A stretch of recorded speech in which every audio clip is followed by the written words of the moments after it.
Good morning, everybody. Welcome to the Dev Mentor Dave YouTube channel. Good to see some of you already jumping on before we even got live this morning. So I thought we might end up being a few minutes late. Thankfully, we're not. But welcome.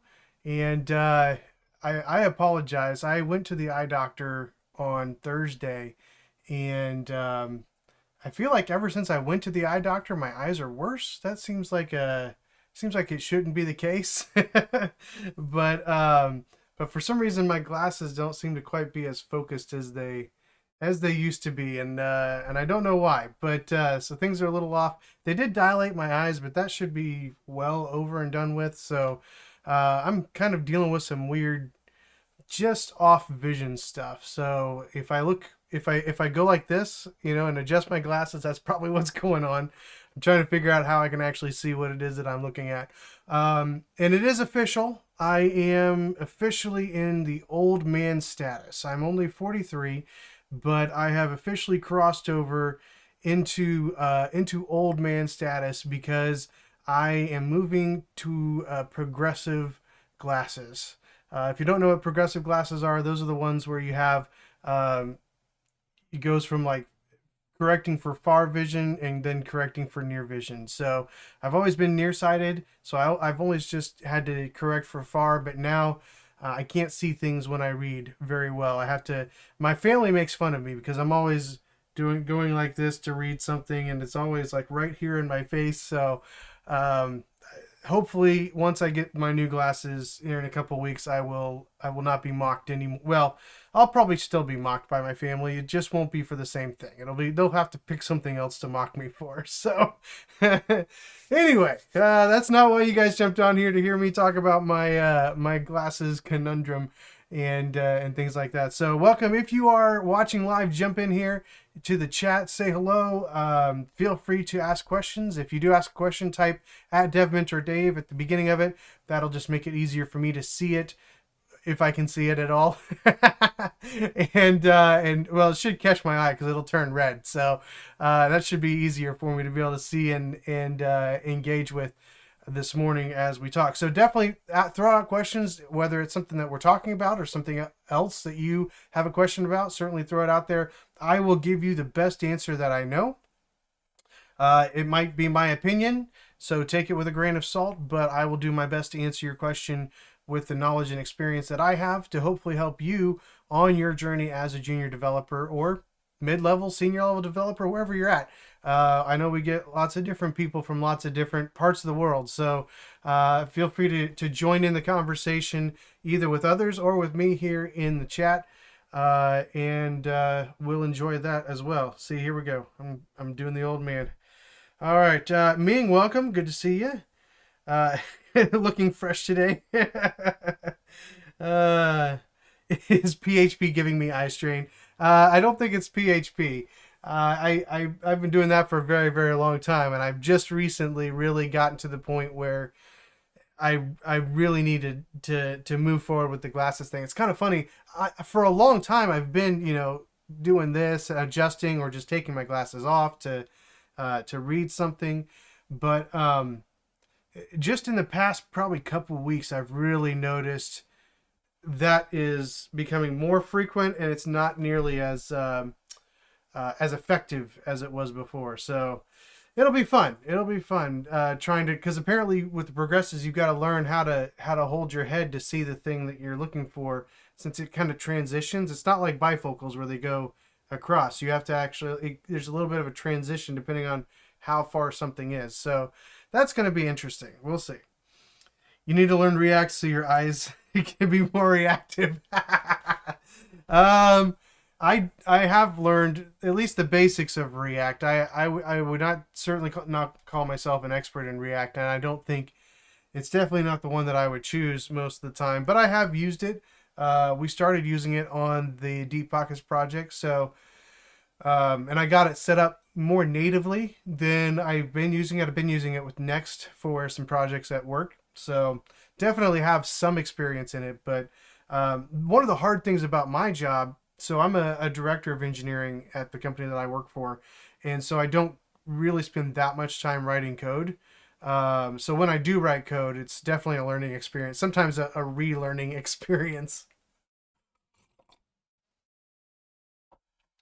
Oh man.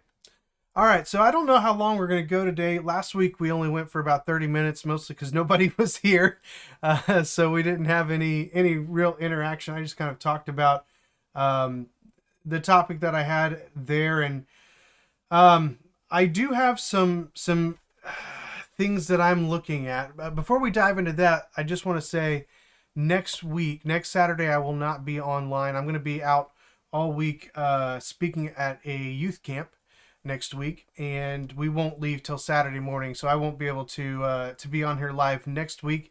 But I should be the week after that, so we should just have a 1 week hiatus here.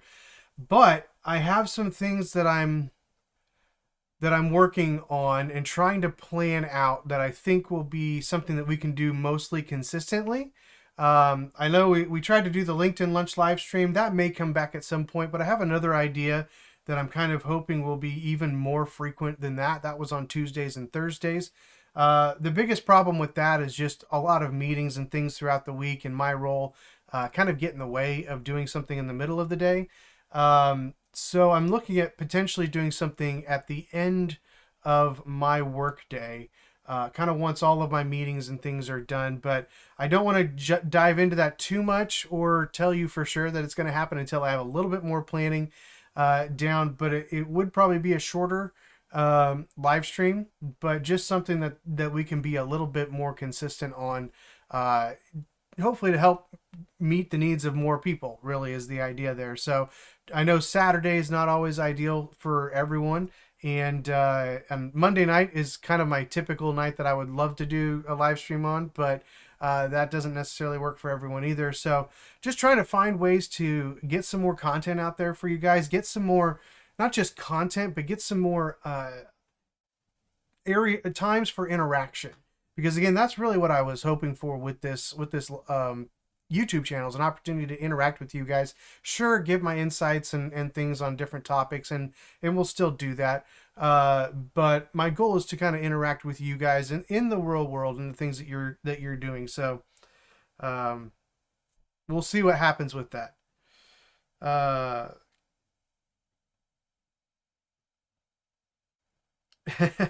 the coffee ordering app didn't get approved for your church. They must have really high standards, I guess. It is a really good use case. Did you build it out, or did they just not want to pursue it? Me.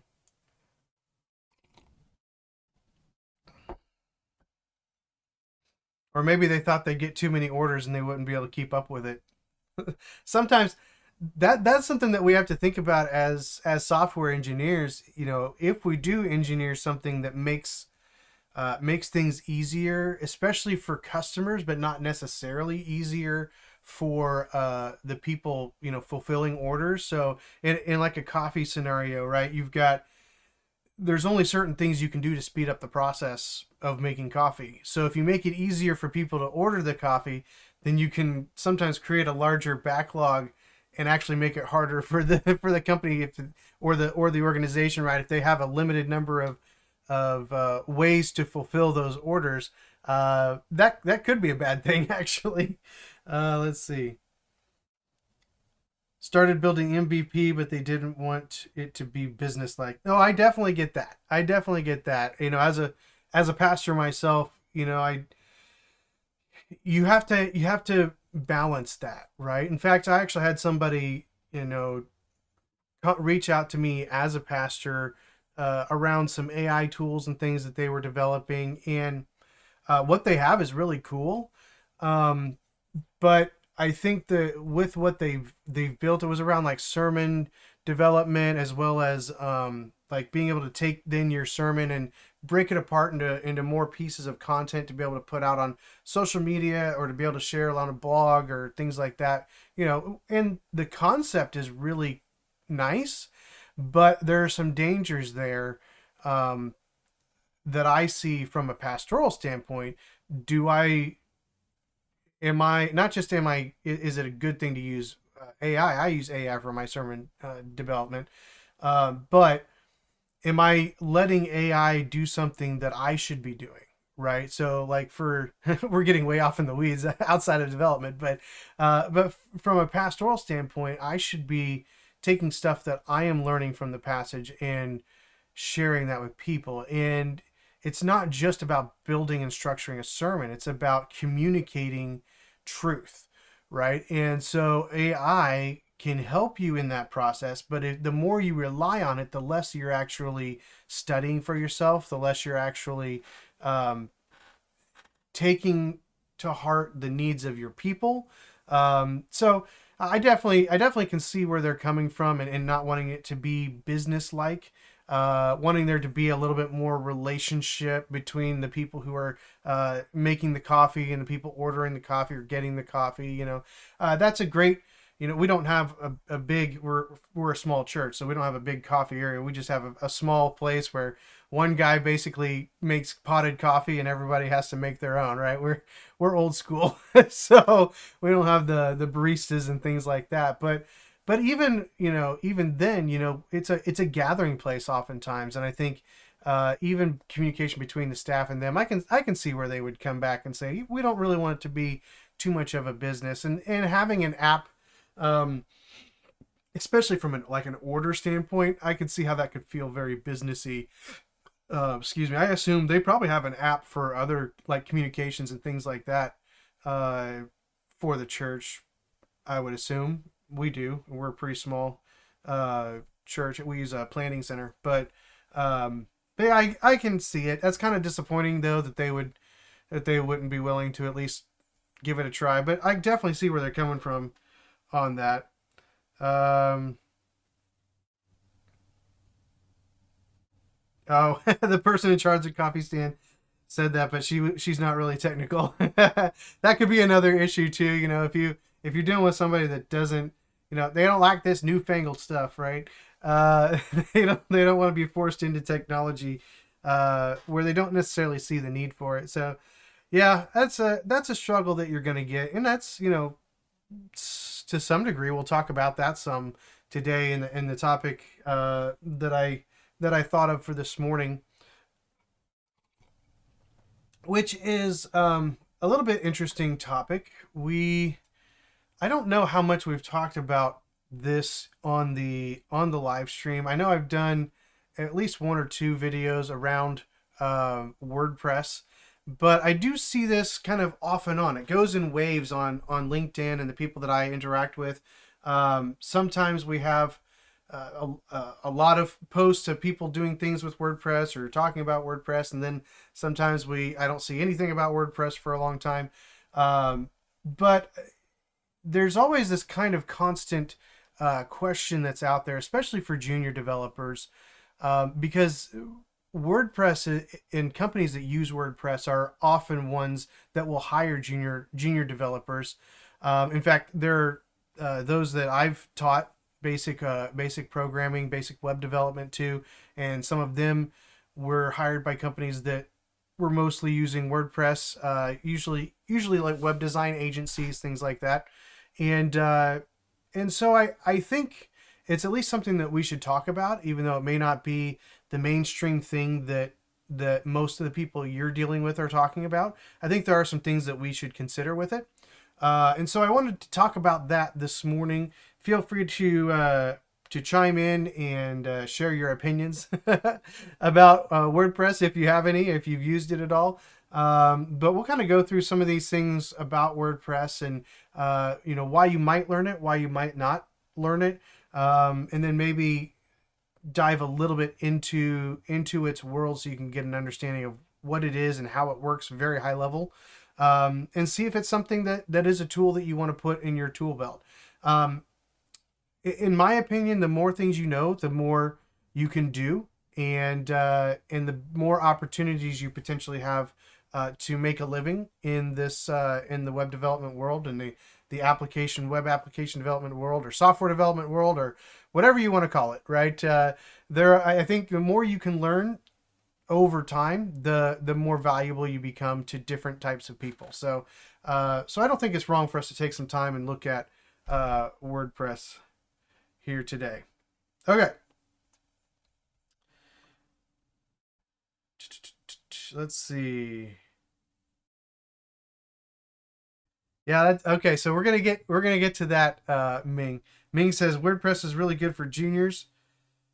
Man, this is getting bad. Juniors because it doesn't require much programming and it's more of a web design approach and a bit of JavaScript. A lot of agencies like that. All right.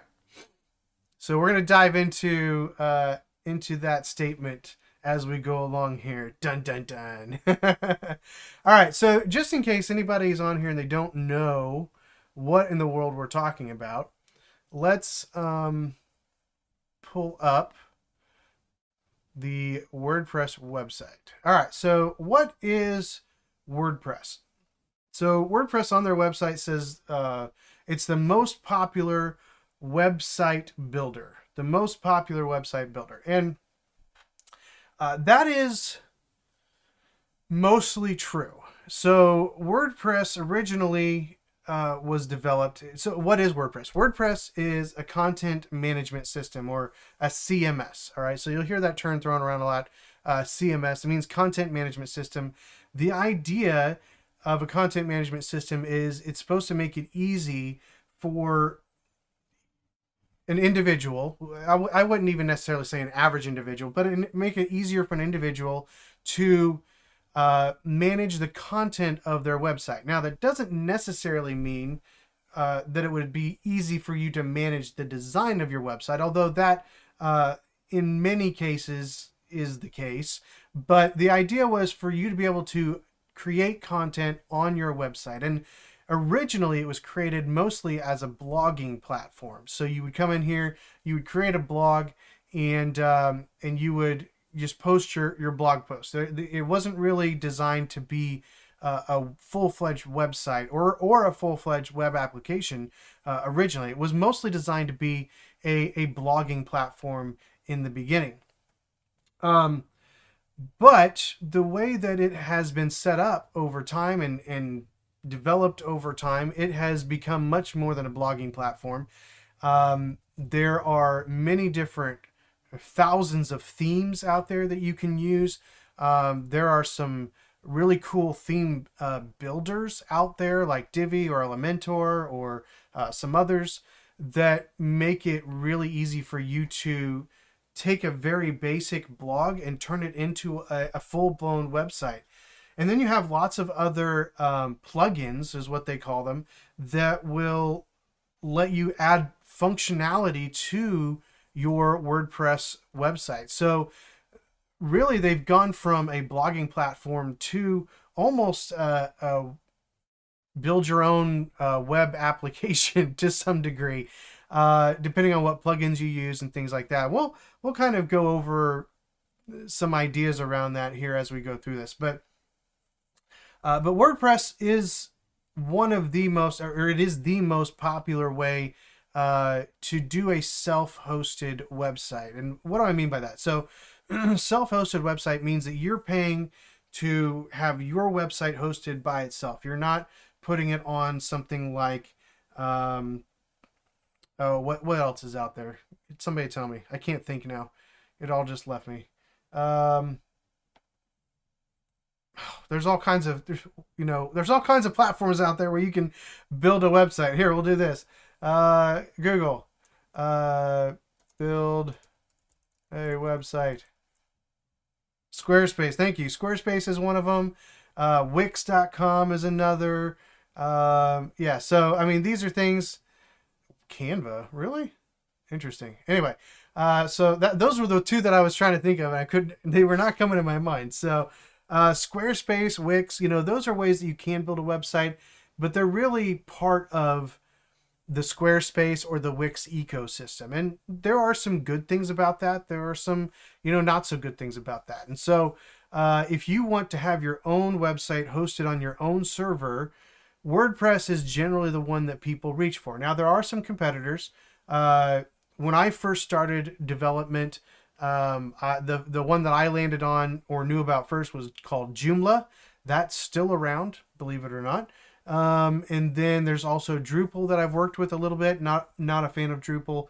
I think WordPress is probably the easiest to to spin up a new site and get started and have something that looks good. So just a little bit more about yes, Joomla is ancient Ming, absolutely.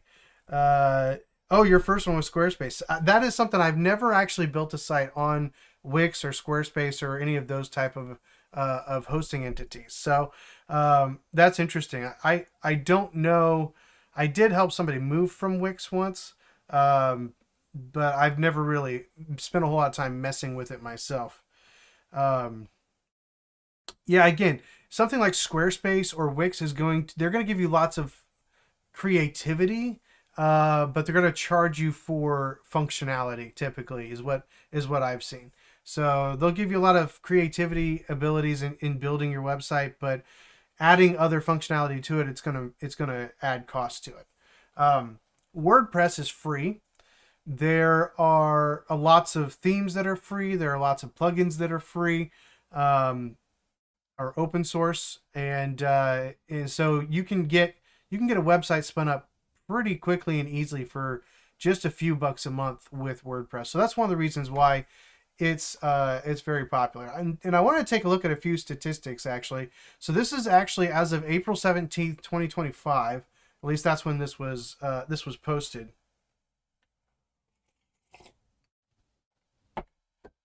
Yeah, most CMSs charge for plugins, especially if it's their own plugins, for sure. Okay, so WordPress market share statistics and some other things. So let's jump down here to some quick facts. So I don't know how they get these numbers, but this has been fairly consistent for the last decade or more. But WordPress is the most popular software for building websites, powering over 43% of the internet.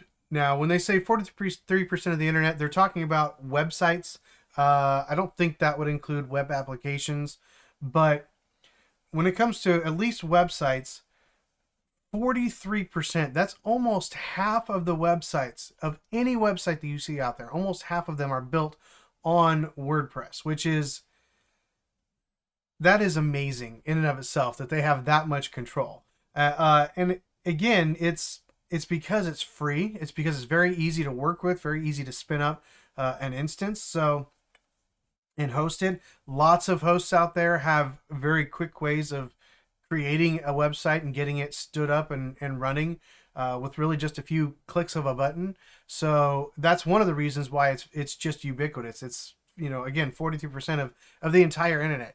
So it's a little bit higher statistic here when it comes to websites that use a content management system. So it's about 61.4% of the market share for content management based websites. Now, again, there are different types of content management websites. You've got things like Drupal, Joomla, WordPress.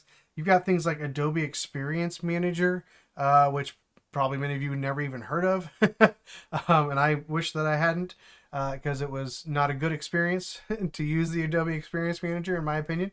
But there are there are other CMSs out there, and we can actually, I think there's a chart down here. Yeah, so Shopify, that even includes Shopify and Wix.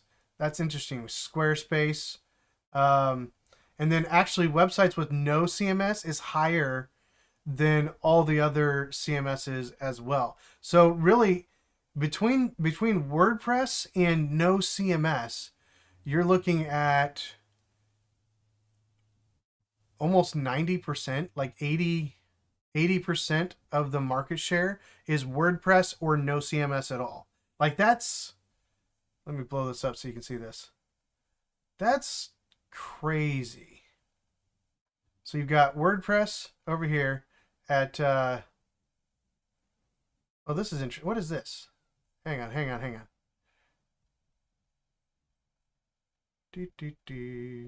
Oh, so this is all websites. This is all websites. Okay, so we've got all websites, 43% plus 29% is what it's saying. 29 plus 43 is 73. Yeah, 73. So 73% of all websites either have no CMS or use WordPress. So that tells you how low all these others. So we're talking about 27%, give or take, of the market is split up between Shopify, Wix, Squarespace, Joomla, Drupal, and other.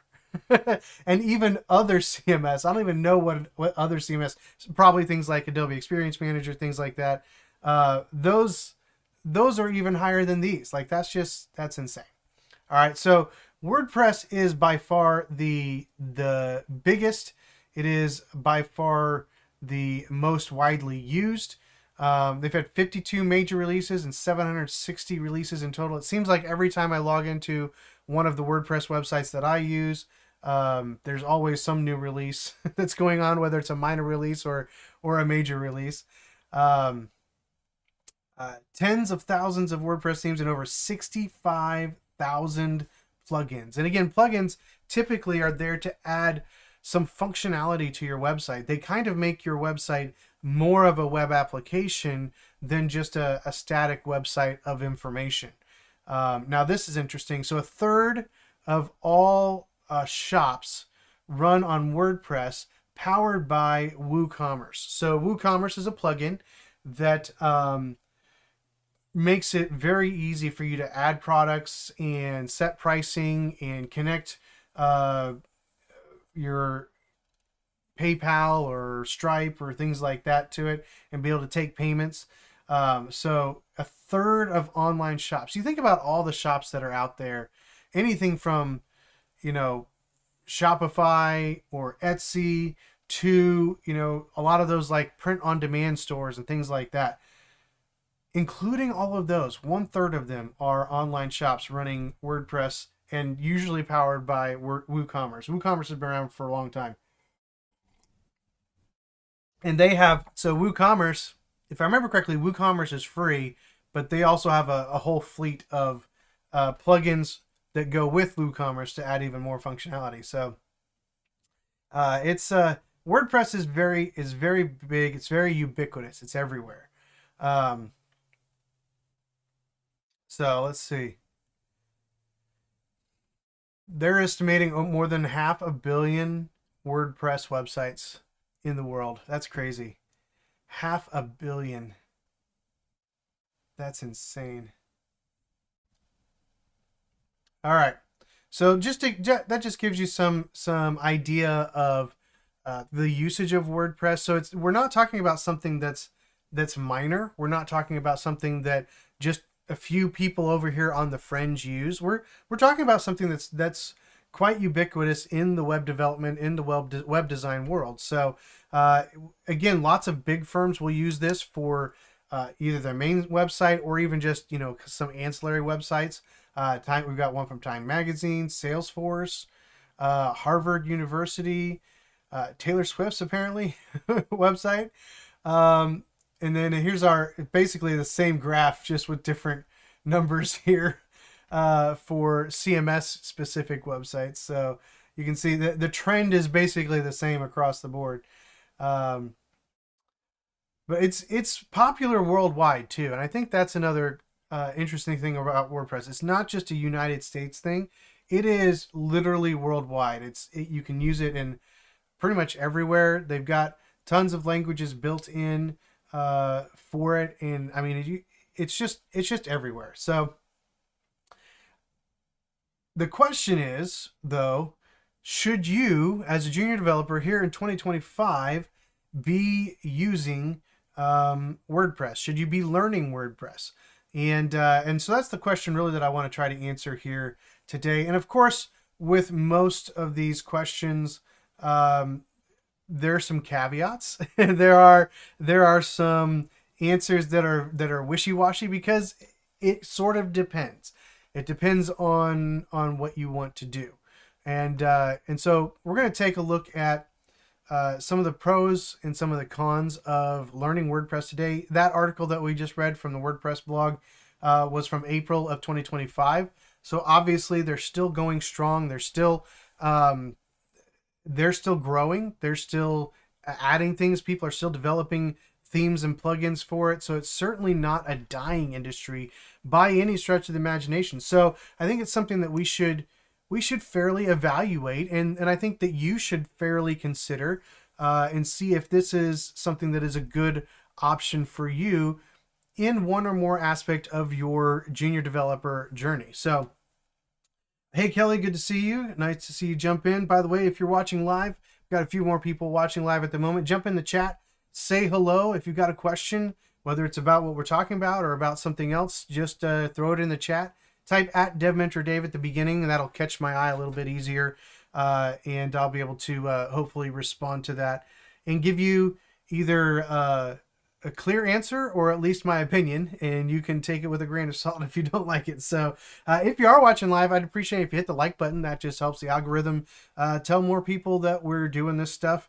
And again, since we've got a few more people here online, I just want to let you know again, next week we will not be having the live stream. I will be out all next week at a junior camp preaching there up in Iowa. So I will be out. I'll be coming back home on Saturday. So no live stream next Saturday.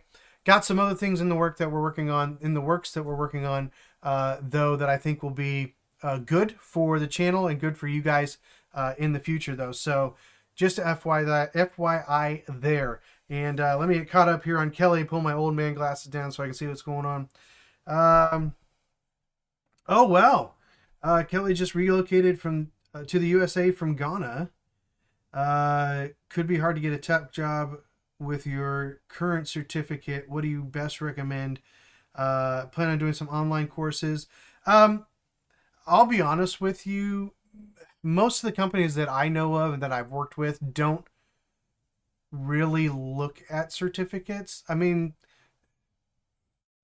there are people that get certificates or boot camp certificates, or, I see people all the time on LinkedIn. I just completed, XYZ certificate, and my response to that is, okay. It doesn't matter to me. As somebody who's hiring for the positions that I hire for, I'm much more concerned about you being able to talk about what you know and what you can do than I am seeing what type of certificate you have, because I don't know really what was involved in that certificate. How hard was it to get that certificate?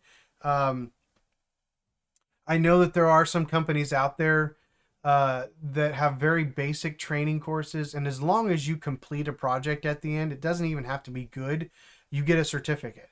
So I'm certainly not saying that your certificate is bad by any stretch of the imagination. I have no idea anything about it. So I'm just telling you, most of the people that I have worked with don't really even look at the certificates. It's more about what your experience is. It's more about the things that you have learned and the things that that are on your resume. And honestly, especially right now, a lot of it is, who do you know? And we've talked about this in other live streams, and I think in another video at least. The best way to get a job, always, whether it's in a down market like right now or whether it's in a booming market, the best way to get a job is to be referred by somebody within the company. So getting to know real developers here in the United States and building relationships with them, either online or even in person at meetups or something like that, you're much more likely to get a job through a referral than you are just putting resumes in, putting job applications in, things like that. So I definitely would encourage you to do as much as you can to network.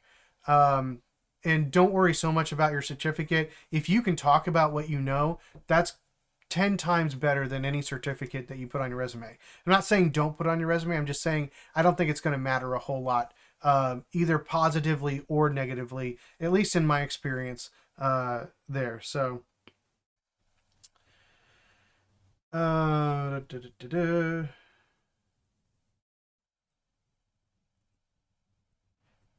yeah, and that's another thing, Kelly. You can always look for something that may not be currently in the field that you want to get into, but give you opportunities, at least to make money, right?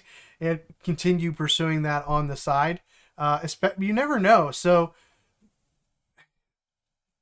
we may not get to WordPress today, but you may not. We got an hour and a half. We're good. You may not think about this often, but I got into web development on the side, but also kind of worked my way into it at the job that I was working. So, long story very short.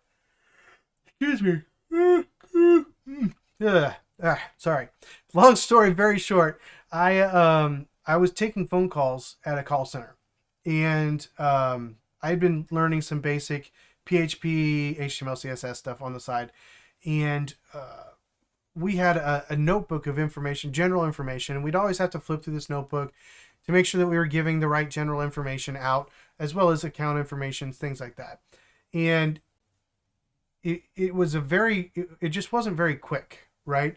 You had to remember where things were, and especially for new people coming on the team, it wasn't easy to find information.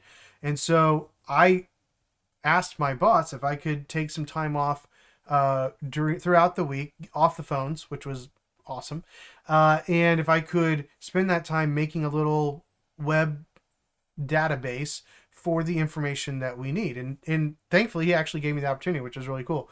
And so I built that, and I had it hosted in XAMPP on my computer.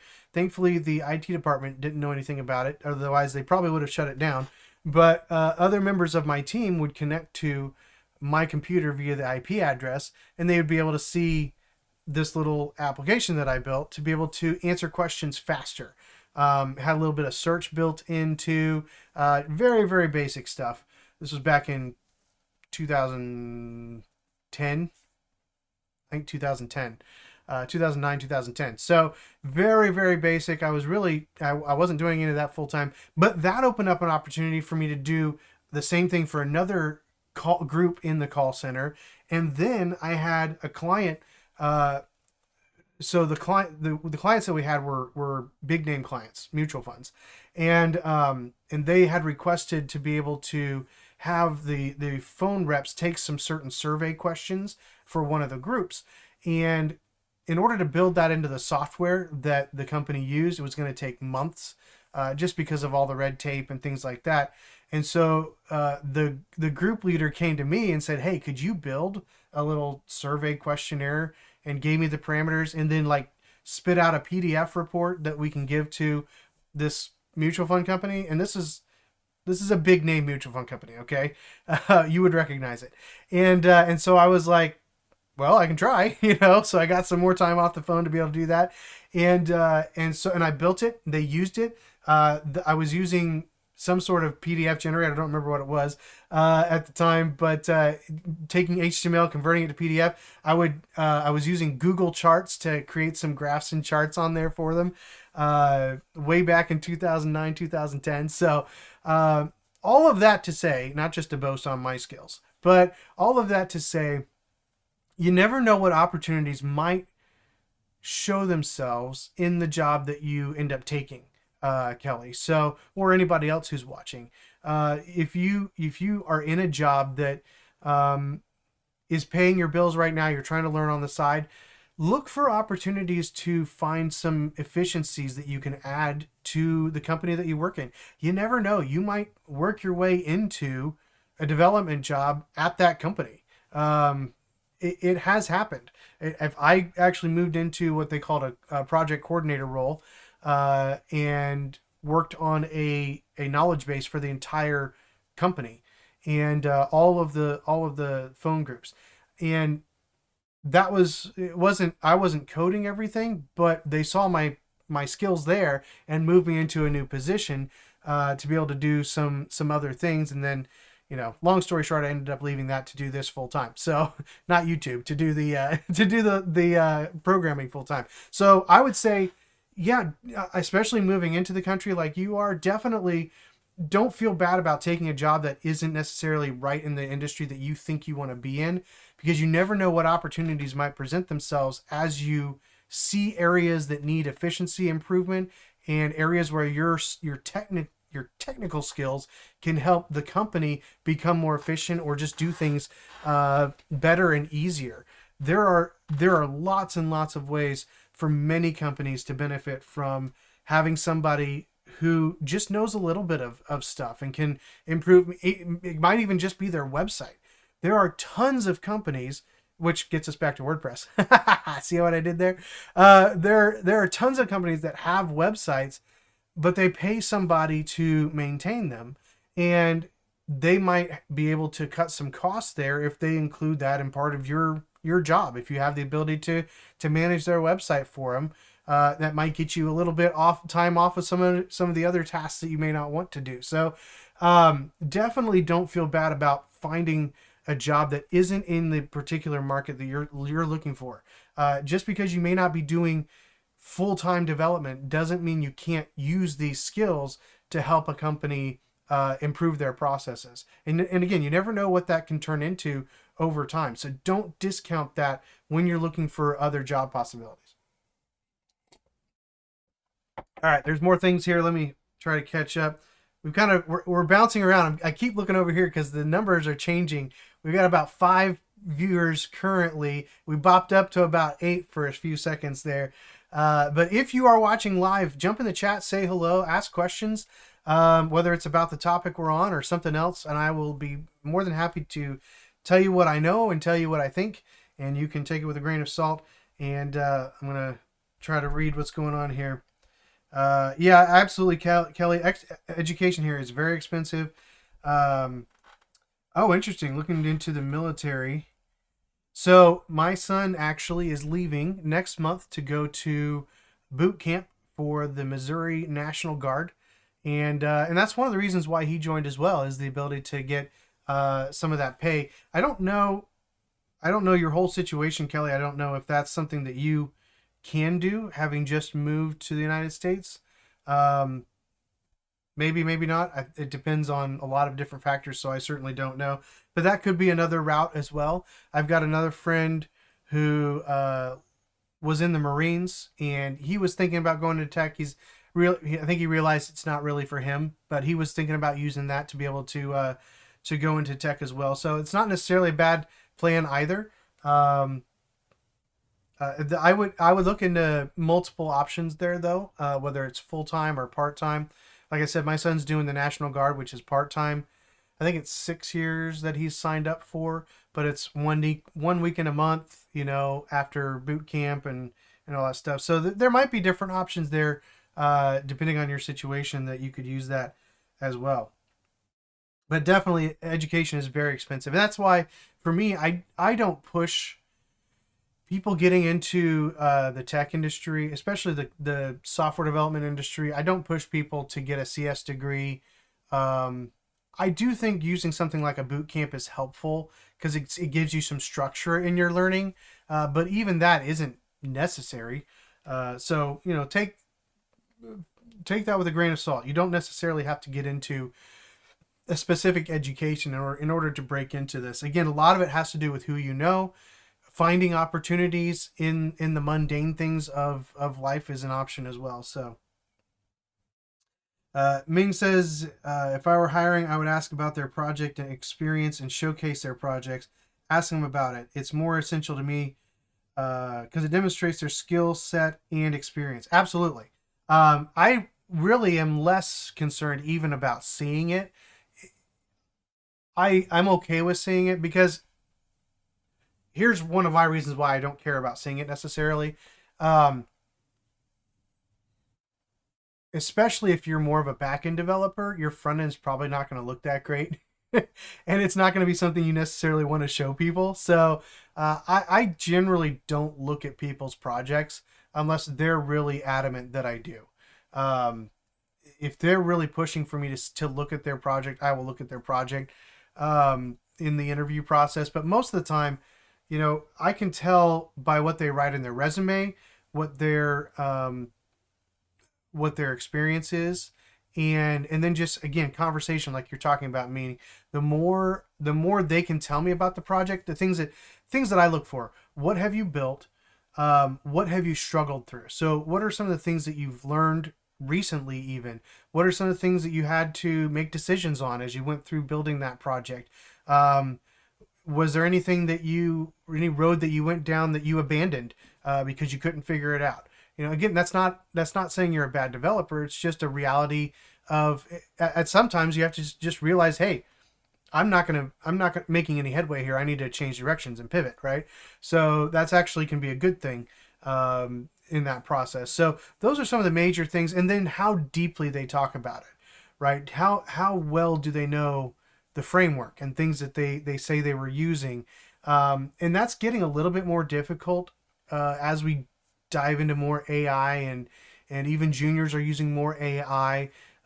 So there's some of that is going to change a little bit nowadays as to how do you explaining how you use AI in your development, and how you manage protecting from hallucinations and things like that, right? So, and we've done some things here on the channel talking about AI and even showing how I am learning how to use AI. I would definitely not say I'm an expert, but those are questions that I'm going to ask, and very similar to what you're talking about there, Ming, as well. Uh, that's good. Where are you at, Kelly? Because I think that's going to be the big thing is searching for where there might be some meetups. Obviously, building your network on LinkedIn is very helpful as well. Um, I'm sure you're probably already doing that, but definitely building your network on LinkedIn, because you could get remote work anywhere through that, and build relationships through that. Commenting on people's stuff that they post can build some relationships back and forth, at least familiarity, if not full blown relationships. So those are some things you can do. But depending on where you're at, trying to keep up here. Depending on where you're at, there are probably some meetups if you're not in too rural of a location that are around there. If you're in a city, any major city, probably is going to have some different meetups that you can find via Google most of the time. They may not even be necessarily like, let's say the only one around you is a Vue meetup every Tuesday night. Well, and you're not learning Vue. Well, at least go and maybe learn some things. Learn some things that you would not have known otherwise, but get to know other people, get to know what they're doing, where they're working, what some of their advice would be, right? So it's not just about trying to get the job. What you need to do is build a network, build relationships with people, um, so that they think of you um, when there's a job opening, right? When they know, hey, we need to hire a new developer. It needs to be junior developer. Oh, I know a guy. He'd probably be able to learn it, especially if you share with them what you're learning in the thing that they're doing. That can be helpful too. That would be most likely where I would start as far as that's concerned. Dan, good to see you, Dan. Welcome. Hello. And let's see. Ming says way back in 2009, it was way different compared to now. That's true. That's very true. When my friend started, he was just working HTML, CSS as a contractor for a year after a 16-week boot camp. Now it's completely different. I will agree with that completely. Getting into the web development world today, you have to know a lot more stuff than I did 15, 20 years ago, right? It was much easier to get into it. But I think I think there's still lots of opportunities that people don't really think about. Again, even just something as simple as if you're working for a small business, helping them with their website, right? And that's where, maybe understanding some of these things about WordPress, again, because it powers half the web, might be useful to you in that capacity as well. Ming says CS devs are just really smart backend devs. That's largely true. Yeah, and I do apologize. I've not been on Discord a lot lately. We had some interesting things happen at work this week specifically that ate up a lot of time and thought process. So hopefully I'll get back to that. So certainly feel free to ping me there. I do get notifications generally. Ming says the question I would ask about are the problems they solved, what decisions they had to make, and some technical questions from their tech stack. It's a more fair judgment compared to test. Absolutely, I'm right in line with you, Ming. I think that's the right approach. I think the problem is a lot of companies either they don't have devs that do well interacting with others in an interview process, or they don't have somebody in that interview process that has the knowledge that a dev would have to be able to ask the right questions and understand the answers that are being given. And I think that's why so many companies lean so heavily on those tests. And it's to their detriment because they don't really know what they're hiring. I feel like we get a much better idea of who we're hiring and what they are and how they're going to contribute based on the way that we do our interview process. So that's just because we're awesome. So I don't know if that's necessarily the case, but I'll pretend. All right, so I don't see any other new questions here. Let's jump back to WordPress. So we talked earlier about what is WordPress? It's a content management system, the most popular content management system. It basically powers half of the internet. But let's talk about why you might learn WordPress. So that in and of itself is a good reason because it's extremely popular and it's not decreasing in popularity. You're definitely going to find many different opportunities in the WordPress world. And I would say WordPress is a great website builder, especially if you're wanting to spin up kind of your own business on the side. It's generally pretty easy to get up to speed on. You don't have to spend nearly as much time learning programming.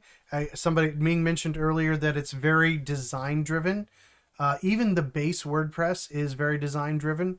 A lot of the plugins that you have now give you the ability to design your pages kind of visually. So it's not even, used to be much more theme dependent, where you had to find the theme that had the right designs and then you put your content in the right places. Now there's a lot more opportunity for you to actually manage the design, the look and feel as you go and build a page.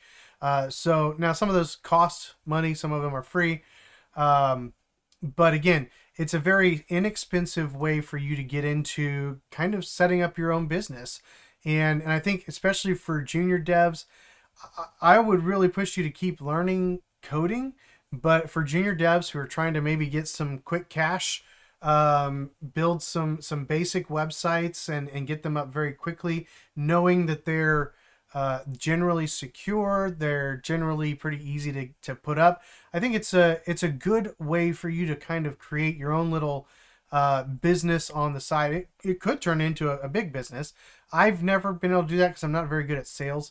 But that's when you can build a website with WordPress, you can sell a WordPress website, especially starting off as a junior developer, for a very fair price to a small business that maybe doesn't have one, or maybe they have a WordPress website but they need it to be redesigned or refreshed in some way. I generally charge, and this is partially because I don't really do a lot of WordPress anymore, but I don't typically do a WordPress website for less than $4,000. Generally, most small business websites take about 40 to 80 hours, depending on how much information they give you up front. If you know what you're doing, again, it could take much longer than that, a couple months maybe if you're just learning WordPress and getting used to the environment. But most basic websites are pretty quick and easy to set up, especially once you have like a set of plugins that you typically use for most websites. That can speed up the process greatly. You just know the things that you're going to install, and you've got half of the work done in the first 5 days or 3 days, and then it's just more about tweaking the design, making sure all the content's in there. And of course, a lot of that depends on how big of a website it is. $4,000 for me is a very basic, simple website. That's to make it worth my time doing that, because I don't do a lot of website building anymore. Most of what I like to build are applications. So if I'm doing a website, I'm going to do it in WordPress most likely, unless it's literally like a page. I might do a one-page website just in HTML, CSS, and JavaScript. But if it's multi-page, small business website, it's going to be a minimum of $4,000. Yeah, because when you break that down, let's say it's, what is that? $4,000, 2 weeks is 80 hours. I don't know. My math is not mathing today. Is that $50 an hour? 4,000 divided by 80. Nope. Nope. Nope. Nope. 4,000 divided by 80, not 30. Yeah, $50 an hour. So that's a really good rate. Or I should say that's a really decent rate for WordPress development, especially for what you're doing, which mostly is going to be just visual design, and creating and managing content. So and again, that's a very basic website. If they have something that has tons of content, I'm gonna usually have them do a lot of content entry, or I might hire somebody else to do content entry, and that's going to increase the cost of the website. But really, for most businesses, small businesses, $4,000 for a website is very fair. And then, of course, if you add functionality, if you're building in like the WooCommerce carts, or other things that they might need, other plugins that they might want to add functionality to it, that cost increase, because it's more time that you have to spend building the website. So I think WordPress is a really great solution. In my opinion, a better solution than like Squarespace or Wix or something like that, because you can always basically give that person control and access to their own website. It's theirs. It's on their hosting account. It's all of the plugins and things are purchased by them. Usually I try, unless it's something that I've purchased and I can put on multiple websites, then I'll use mine. But it's a good way to make some fast cash here and there. Some people are able to turn it into an agency and do it full time. I don't see WordPress typically as being a full-time gig. I see it as kind of a part-time side gig that can get you some extra cash here and there. So like you may get one every quarter, depending on what type of sales process you have, and the type of people that you interact with. So these days and age, these days, this day and age, these days, I'm trying to mix that up. These days, most small businesses know they need a website, and so they typically are doing that from the beginning. And a lot of times they're going with some of the bigger names, or they're just doing it themselves. And if they're doing it themselves, they often run into problems, whether they're using WordPress or Wix or something like that. Usually they find something that they can't do. My aunt actually came to me not that long ago, asked me to do a website for her. She had something on Wix. I think it was Wix. And for what she was doing, it wasn't worth it because I didn't give her a discount. So it just wasn't worth paying for what she was trying to do. So some certainly won't do that. But if you're looking for quick cash projects, learning the basics of WordPress can be something that I think can help you earn some extra cash on the side. If you aren't really up to date on some of the other skills, if you don't feel confident in trying to sell building an actual web application, WordPress can be a good starter for that. So to me, that's the main reason why you might learn WordPress. Again, the other we kind of talked about earlier in some of the questions, if you end up working for a company that is not necessarily a tech company, they might have a WordPress website, and you could add some extra value to yourself there, letting them know that you can manage their website for them without them having to pay lots of money. I actually talked to a friend of mine who's working with an organization that is paying $800 a month for their web hosting and basically just web management. And there's not a lot of work being done on that website. That is potentially some side income if you want to do it that way as well. If you want to charge a monthly fee to maintain their website, make sure everything's updated all the time and update content on a regular basis when they have updates. That could be another way to get some continual income. So that's another thing that you might use WordPress for. But I mean, $800 a month is a lot of money to spend for basic hosting and somebody to go in and update some things once a week. Like that's pricey. That's $200 a week basically. And I guarantee you they weren't spending several hours a week working on their website. Uh, but hey, if you get somebody to agree with that, you know what you charge is on you and between you and your clients. So if you can get somebody to pay that type of money for you to maintain WordPress websites, more power to you, man. I'm certainly not going to say don't do it.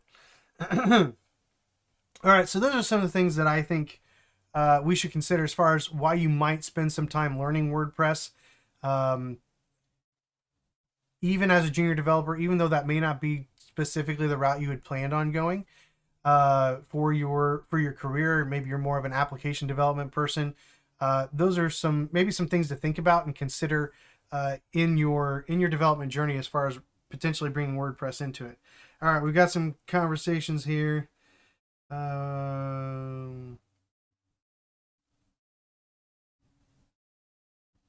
Yeah, so here's another me talked about trying to replicate landing pages from the website from these web builders. It's not worth it unless you have something pre-built already.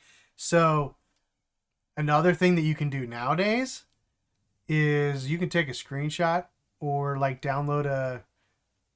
There are some plugins for Chrome that you can get like a full screenshot of a web page and upload that to something like ChatGPT and tell it to create something similar, not copy it, but create something similar. And even if there's animations and things, explain where the animations are and what they do in the image that you upload.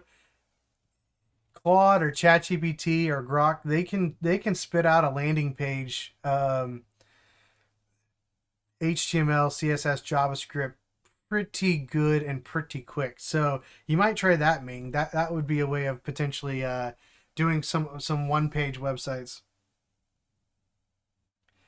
I don't remember off the top of my head. Let's take a look. Chrome extension full web page screenshot. Hey, I knew what I was talking about. There's one called Go Full Page. Let me share my screen here. Bloop. Okay. Go Full Page. One click screenshot. Well, let's just add it and see what happens. Add extension. Welcome to Go Full Page. Okay. So we've got our icon up here. Let's pin it so it's there. Okay. Let's see. What's a good website that we can go to?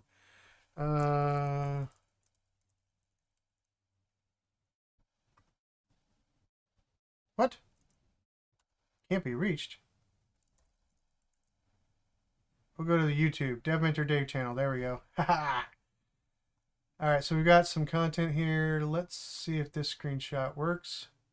Screenshot capture in progress. There you go. Boom. Look at that. So we've captured, looks like captured the full screen. I don't know what these weird things are on the side. That's kind of odd. Don't know what that is. So there's that. And then I think, yeah, up here, you can download a PDF, download the image. Oh, edit. What's this? We're just learning all kinds of fun stuff here. Edit. Shapes. Arrows. Ooh, nifty. So we could point to Dev Mentor Dave right there. Do a width. Ooh. Make it bigger. That's nifty. So you got some edit capabilities. That's cool. Change the color. Obviously red. We always use red. There we go. That's nifty. And then sign up to export. Oh, dun dun dun. So if you're editing, you have to sign up. I don't know what that looks like. Free trial. $1 per month. Billed annually. That's not terrible. That's funny. Okay. So if we leave the editor, we don't have the edits on there, but you can still download it. So there you go. What was the name of that again? Go Full Page. Go Full Page. That's how we roll here on the Dev Mentor Dave live stream. We just answer the questions live. Make your lives easier. That's my goal in the end. All right, let's see. Where are we at here? Dan says maybe even use WordPress for the CMS, learn the API, and then create the site using Vue or React or whatever. That would be a great way to learn front end dev, but have a way to have a full stack app. Absolutely. In fact, um, I used to work for a company. Probably it's about 10 years ago now, actually. And we had multiple WordPress websites. I was hired as a WordPress developer. This was actually after I had learned Angular and Vue at a different company. And then that company, I was a contractor, and so they canceled the contract after a year and a half. And so I landed this gig as a WordPress developer. But one of the things that I did is I brought in the skills that I learned with Vue, which I liked much more than Angular. I brought in my Vue skills and showed them how we could use the API, just like you're talking about. So WordPress has an API that you can expose, and it has ways of protecting it, things like that. But it has an API to be able to get the content from the content management. So you still get to use the WordPress CMS to interact with the content, and I'll show you what that looks like here in a minute. But all the content is displayed on a Vue front end, and so we did that for a couple of different websites. At the time, we were using something called Nuxt, which was a front end server platform for Vue, and I think it's still around. It's probably better than it was back then, since that was 10 years ago, 8 or 10 years ago. So you can absolutely do that, Dan. And again, that's especially a lot of developers right now that are being taught front end dev. You could do this with React as well. You could use Next and React and hook it up via the WordPress APIs, and then you'd have a content management system with WordPress and a front end with React or Vue, something that is more in your current skill set. So and would give you some better front end chops to bring into your environment. Typically, APIs run faster than a whole WordPress rendering, because what happens with PHP and WordPress is it renders the HTML on the back end and it sends the HTML to the front to be displayed. Whereas if you're just getting data from the API, that should load much faster. So it actually could be a performance enhancement if you get a job at some place that does a lot of WordPress. You could bring some performance enhancement to them with that as well. I'm going to sneeze here in just a few seconds. Excuse me. All right. I've been feeling it the whole time I've been talking. Okay. So that's absolutely another way. Great idea, Dan. That's something that I've used I completely forgot about, but would be a good way to kind of work that into the process. So yeah, great comment, Dan.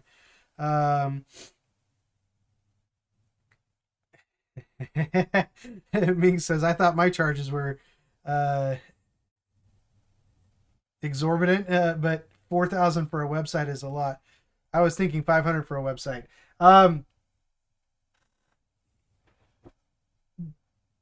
I would I would say this: don't base your pricing off of where you think you're at in your skill set. Base your pricing off of the value that you give to somebody else. And again, $4,000 doesn't mean you should be doing $4,000 necessarily. I have a lot more experience, history, not just with WordPress, but with lots of things in the development world. So that's probably a much more logical price for me. And keep in mind that I'm also using that to some degree as a gatekeeper. I don't necessarily want to be doing WordPress work because it's not as lucrative for me. Not that it's bad, it just isn't what my main focus is. So if somebody wants me to build a website, I want to make sure it's going to be worth the time that I'm going to put in. So I'm not saying that should be your base. That's my base. So it's partially a gatekeeper to make sure if I take a project on like that, it's worth my time. Um, but also there is some level of experience. I'm going to be able to do it pretty quickly, efficiently. Um, I have some people that I've worked with in the past that'll call me when they have issues with their WordPress websites, and I can usually get in there and get it fixed pretty quickly because I have a lot of experience with it, right? So that's why some of those pricings that I give, aren't necessarily the ones that you should give. I don't think, honestly, I don't think $500 is fair um, to you as a developer, even if you're just learning it. I wouldn't do it for less than $1,000. If a business, a real business, is not willing to spend at least $1,000 on their website, they don't understand the value of having a website. They don't understand the necessity of having a website. So I would encourage you, like $1,000 is probably the minimum that I would do, and then I would increase that. The better you get at it, increase that. And I would even say that even if you're just developing a one-page website, even if you're using ChatGPT to do it, like we talked about a few minutes ago, like $1,000 for an online presence is a fair price, in my opinion. So don't undercut yourself just because you might disvalue your skill set. Think about what you're bringing to the table for that client, for that customer, and how it's going to benefit them. So that would be my advice on the pricing there. Yeah, you can give access to the client on Squarespace, but they don't own it, right? That's the thing. They don't own their content necessarily. They sort of do with the laws and things, but it's just a different thing. Um, yeah, that's a ton. That $800 is a ton to maintain per website. Uh, so the WordPress API benefit again really is just more, I think, speed, as well as allowing a company to realize that there are more technologies out there that can potentially reduce some costs. And at the end of the day, really, it's more for helping you in your development journey be able to do more than just use a website builder, right? That's another piece of it. You have more control over the website design. If you're using a website builder, yes, you have lots of control over that, but at the end of the day, you don't have control over everything. If you are using the WordPress API and you're doing something like React or Vue on the front end, you just get the data and you can do anything you want with it from a design standpoint. You are not limited. You're only limited by your imagination and your ability, right? So that's another reason why you would use the API instead of the built-in builders and things like that. That's going to take more time. Now with AI, I think that's reducing the time, but it's going to take more time than probably using a builder. But at the end of the day, you'll be able to do things that builders just won't be able to do because you don't have access to change it, or it would be a huge pain to do that. So things like Divi. Divi's usually the builder that I use in WordPress. You can build a child theme of Divi and kind of create your own pages and set some of your own templates up. But at the end of the day, you're still bound by what's available in Divi and the way that they set things up. You can do anything you want with your own front end. So that's the main reason I would use the API if you're gonna develop WordPress websites. We're gonna look at the WordPress application here in a minute, and then I'll see if we can pull up the API as well. So let me make a note of that so I don't forget it. Show API. Okay. So reasons why you might not jump into WordPress. A lot of people look down on WordPress developers as not being real developers. And I've given my experience in that. We had an architect who was introducing people to new people on the team, and he gets to me and he says, they told me that Dave was just a WordPress guy, but he knows a lot more stuff. So if you have questions, talk to him, right? And that was encouraging because it let me know that he didn't look at me as a WordPress guy. But that concept, that mindset that people have, uh, can get you pigeonholed if you're not careful to show that you have other skills and interact with other skills as well. There is just this stigma, again, largely because most people who use WordPress are using the builders, they're using the visual stuff. They're really not writing code. They're almost never writing code. Some of them will write some CSS or some JavaScript to do some special things or override some things in the themes that they're using. But the majority of people who are building websites with WordPress are not really doing coding. And so a lot of engineers, a lot of developers look at people who mostly do WordPress as either not developers or as lesser developers. So that might be a reason why you might decide to steer clear of doing anything with WordPress is for some people it can hurt your reputation. Now, I am of the opinion if you do a lot of things and you can talk about doing a lot of things, it shouldn't hurt your reputation. But if that's the majority of what you do, it can hurt your reputation from the standpoint of sometimes trying to get another job or even just, interacting with other people in the community. They can tend to look down on you as kind of a fake developer. Even if you're writing plugins and themes and doing that, that's one of the things that I did at my first job was I actually wrote themes for our clients in PHP for WordPress. So I was doing real development in the WordPress framework for our clients and building themes and plugins to do the things that they needed to do. So there are ways you can do real development, but unfortunately, there's not a great distinction between people who do that and people who just build websites with it. So it's hard to differentiate yourself without having a conversation about it. So that's one of the reasons why it can be maybe something that you might not choose to dive into from a learning standpoint. Another thing is the pay is fairly low typically, and part of that's because there's a ton of competition, especially here in the United States.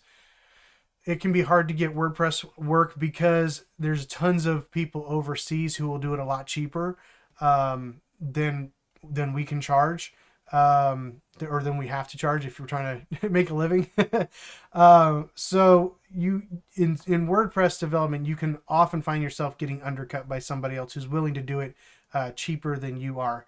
And so the pay scale is generally not very good, again, because most people don't view that as a real development job, even if you are doing real development. It just has the stigma of not necessarily being a real development job. So you're not going to get as much money as a WordPress developer as you will as an application developer, even as a junior.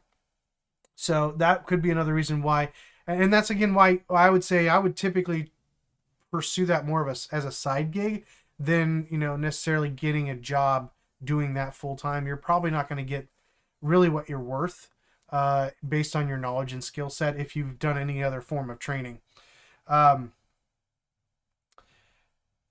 The third reason why you might not spend a bunch of time learning WordPress is that you really need to understand what it's good for. WordPress is not a great application for scaling. It's great for small business websites. It's great for small commerce websites. Unless you're willing to fork out a lot of money for your hosting environment and figuring out how to manage replications and things like that, load balancing. WordPress can be very resource intense. And so it has a lot of great things, but I think you want to be very careful about deciding when you use WordPress. I typically tell people you only want to use WordPress for basic websites, a blog, small e-commerce websites.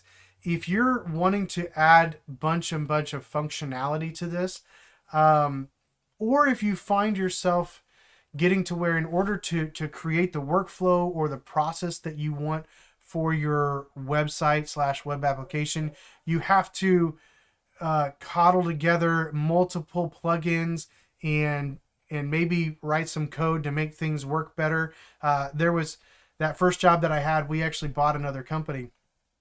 And another design company, and one of their websites that they had they had taken three different plugins that were not designed to work together, and they had written some pretty bad PHP code to try to get them to work together.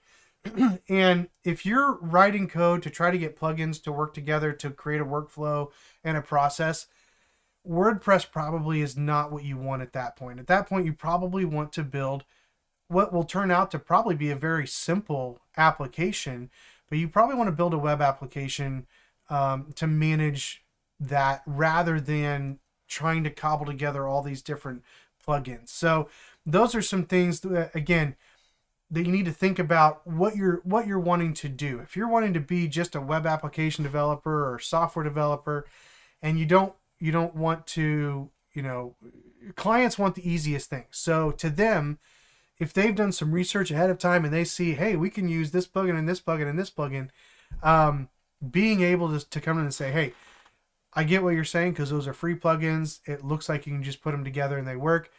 Doesn't always work out that way. We'll probably spend a bunch of time trying to make them work together.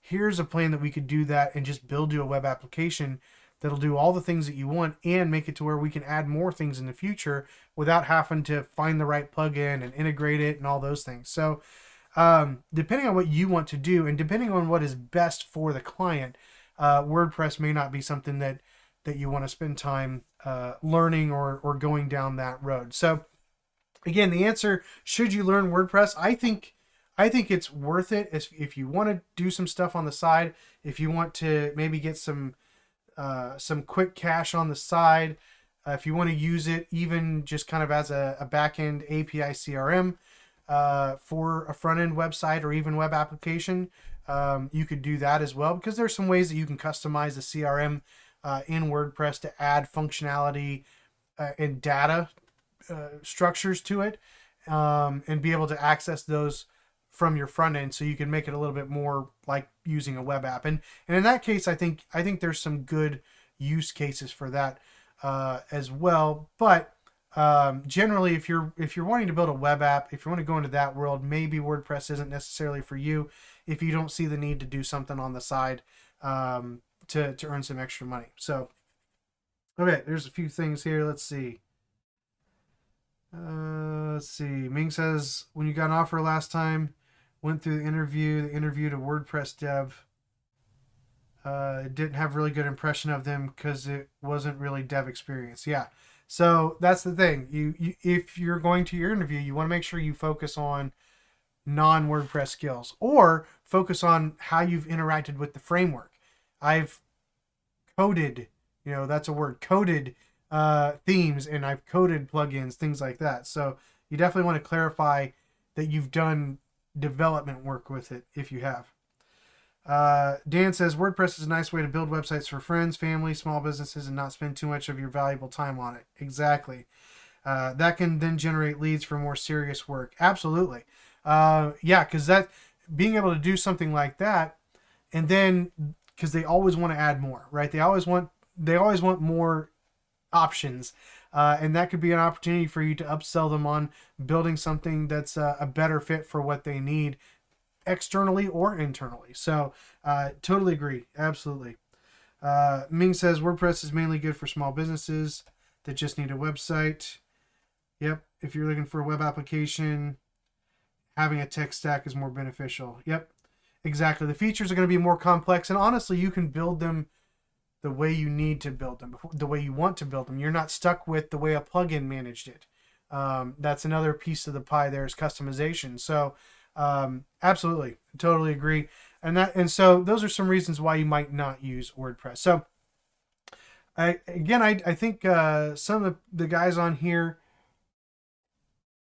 have some experience with WordPress. So we'll make this very quick, but if you just want to play around with WordPress, you don't want to go through creating an actual hosting account and all that stuff, there is a tool that you can download. And I'll be honest with you, it's not the best thing in the world. It's kind of a resource hog as well. And it might be a little bit slow here as we try to show it. as we go here. But there's a tool called Local. If you go to localwp.com, you can download it. Obviously, you have to give them your information because everybody needs your information so they can spam you. But it's free to download. And this is a local development environment specifically for WordPress. Now, you can go through the process of spinning up XAMPP or MAMP or something like that on your or some other setup of Nginx and Linux and MySQL and PHP. What is that? Loom? I don't know. But you can do other things. This is a pretty quick way to do it, though. You download the application, and you can basically just create a site here. So it will host your sites. And again, this can be a resource hog, so things are going to move slow. Probably also because I'm live streaming. That always makes things a little bit less quick. And it's pretty much non-responsive. All right, let me kill it. See, that's not good. Hang on. Let me see if there's anything that I can kill so we can show this. Otherwise, we may be stuck with, is it wordpress.org? Let's see. Anything else I can kill in here? That should go away. It still has local as on, so that's not good. That can go away. You can't see what I'm doing, but I'm killing things. I'm killing the applications. Force quit. All right, let's see if we can get local here to load. Again, it's kind of a resource hog, so I don't know if we'll get it perfectly working or not. So we'll see. But let's do, well, I want to do that with the API. Is it loading? Come on now. Where is it at? It's thinking about it. Okay, there it is. Yeah, it is slow. Let's do this. Quit. Quit herd too. See if that helps.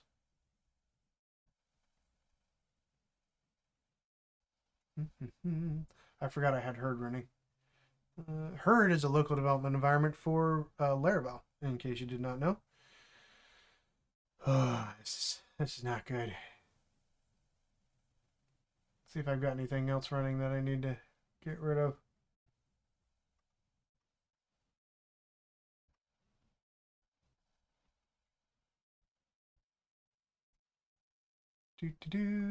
Anything else taking up resources? No. All right, let's see. See if we can get anything to work. It's taking forever. All right, I'm going to add a local site down here, maybe. I clicked it. We'll see if it works. All right, hey, create a new site. We'll create a new site. Continue. We'll call it Livestream Demo. And we'll just accept, there's some advanced options. We'll just accept those. We'll do the preferred setup and admin and add admin 1, 2, 3. Okay. Add site. So now it's going to go through and install WordPress, and theoretically it will update my local host file so that I can access it. But we shall see. Has it started?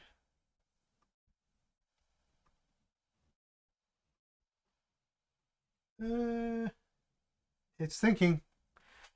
It's thinking real hard. Here we go. Okay. So we got Livestream demo. It's setting everything up. I'm not going to touch anything else because I don't want to mess with it. Let's see. We'll see how long that takes.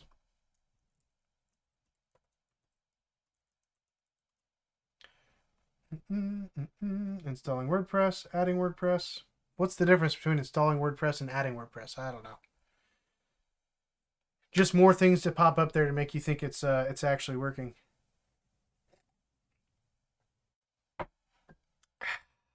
Live stream demo.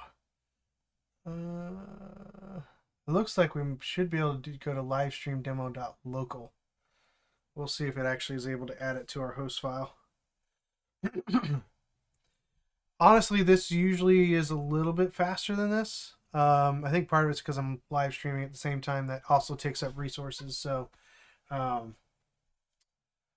I want you to get the full flavor as we go through.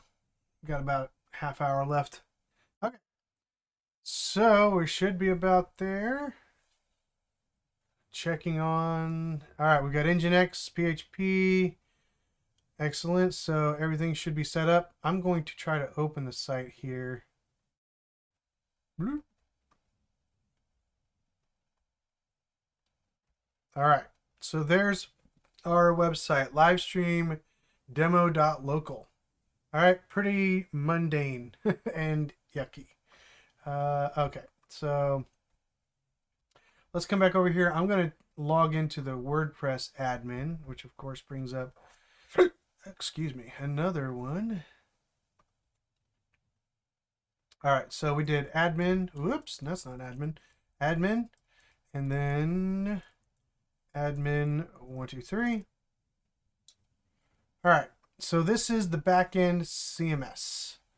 Over here we have our main menu.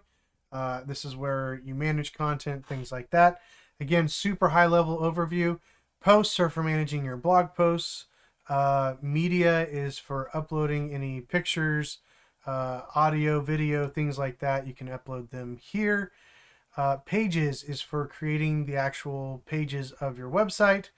Comments, again, this was based off of blogging. So if you enable contents on your blog posts, you'll be able to manage them here. If you don't manage your WordPress website well, you'll get a lot of spam comments. Just something to think about. Then we've got appearance, and this is where these are built-in themes that you can use, or you can add themes from the world that are free. For example, let's just pick a fun theme. Install. So if it's a free theme that's part of their marketplace, you can install it there. I'll go back to themes, and I can come over here and activate it. Modern full screen classic. Let's go with modern. Installing Kubio page builder. Great. So this theme has its own page builder. That'll be interesting. Apparently they're starting to do that now. Okay. So here is homepage. What's your website name? What's your website about? I don't want to do all this, but as you can see, you can walk through, yeah, sure. You can walk through the process. It's wanting to give me some pages to build out based on, I said I was a bed and breakfast, so it's giving me some pages to build. Sure, why not? Go for it. Let's make this easy. I'll show you why people don't consider this real web development. So it's creating some content here. I have never used this theme before, just FYI. I'm learning about this firsthand with you. So, interesting. Very interesting. Okay. So, I'm not sure why everything is highlighted here. There we go. Okay. Navigation here. This is kind of cool. Change the background to be more of a bed and breakfast background. So, maybe you're getting a little bit of a glimpse as to why people use this stuff. You can upgrade to Pro if you want to pay money. But yeah, like, that's pretty slick. You can come in here, and this is, like, I usually use Divi, which I have to build all this stuff myself. This is pretty slick. Welcome to the age of AI, man. But it's still worth at least $1,000, man. Just so you know. All right, so let's do editing home. Looks like it's already saved. So let's go pages. Let's go out of here. How do I get out of here? How do I get out? Get out. I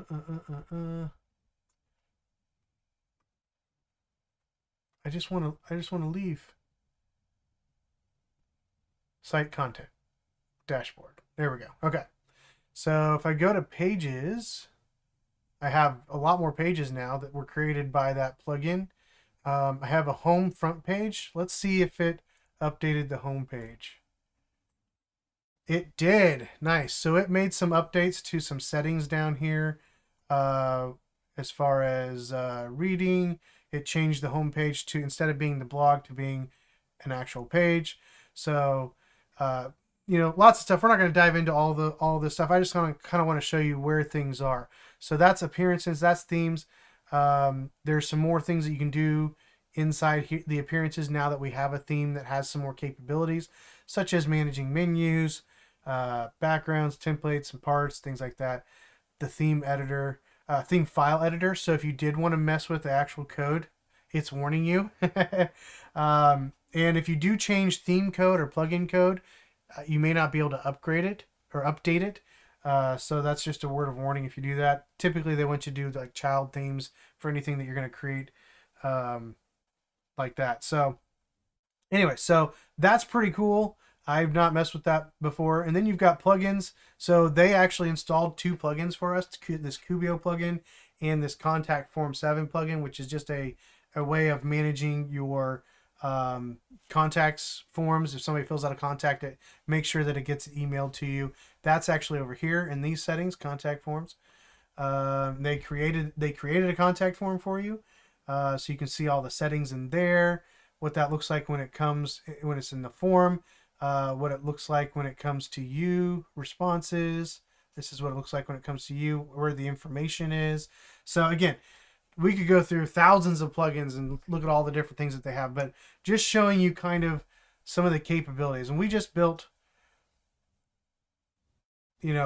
obviously we have to go through and update the content, but we have a website in minutes. At least the bare bones of a website in minutes. So that is really, really powerful. Again, for those small businesses where there isn't tons of functionality, it's mostly content, hence content management system, right? Where it's more content heavy than it is functionality heavy. Now, if you're going into lots of functionality, again, I still wouldn't go with WordPress necessarily for this. But here we are, 5 minutes, and we've got several pages, starting to add some plugins and things, and there's other stuff that you can do as well with it. You can manage users, give them roles, handle some other tools and things. Again, lots of stuff you would need to spend time learning. We're not going to dig into.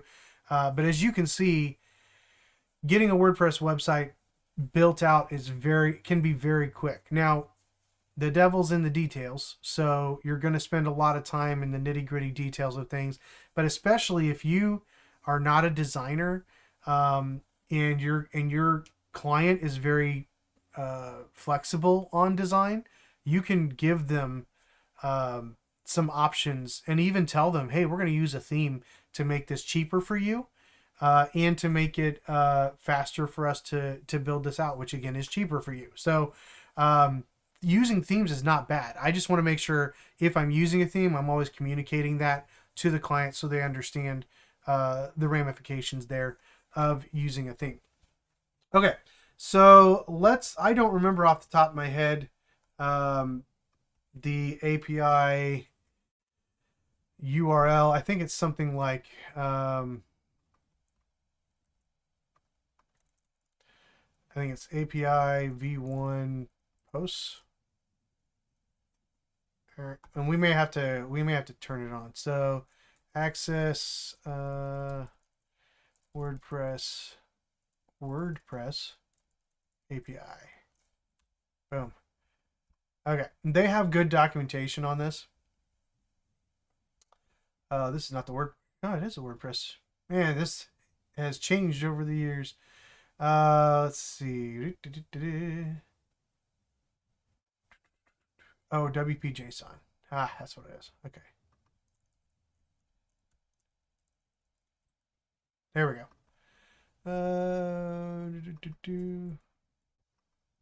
Is there not V1? Let's keep reading.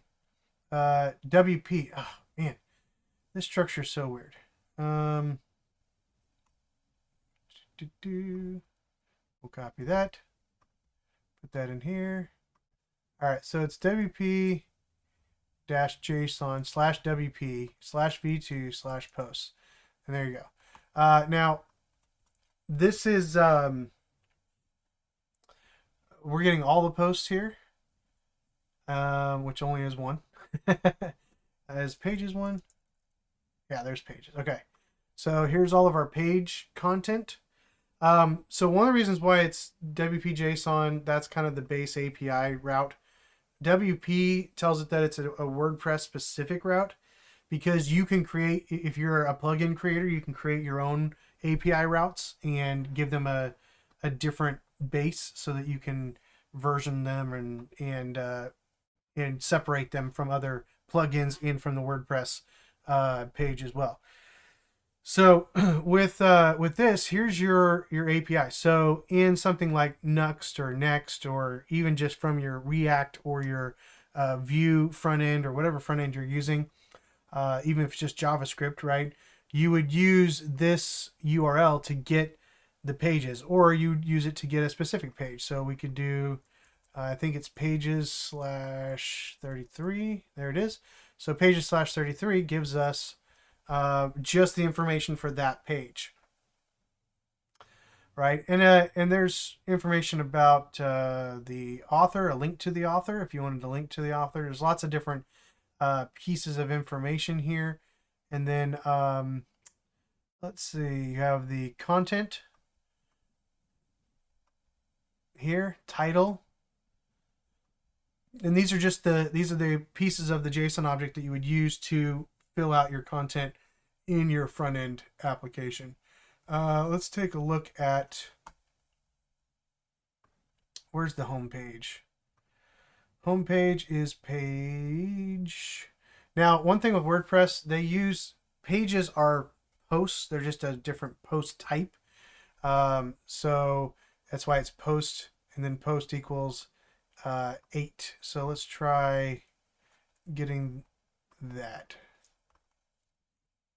See if it comes up as a page. There we go. Okay. I keep hitting the wrong thing. There we go. Okay. So what's interesting here is this doesn't necessarily get the content from the builder. So I'm wondering if Kubio, see how it says saved in Kubio true? So I wonder if Kubio has an API endpoint.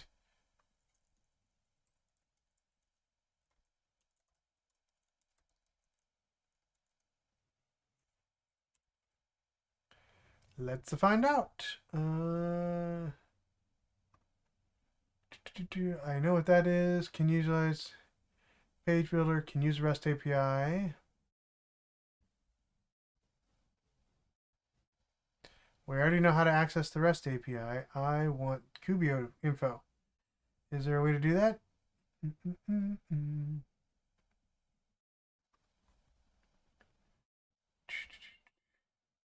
Can you just link me to the right thing?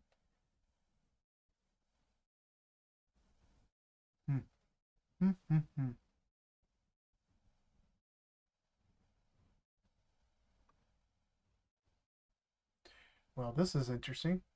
That's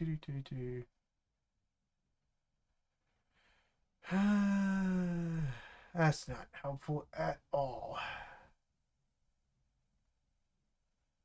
Let's go back. Let's go back to our search. Where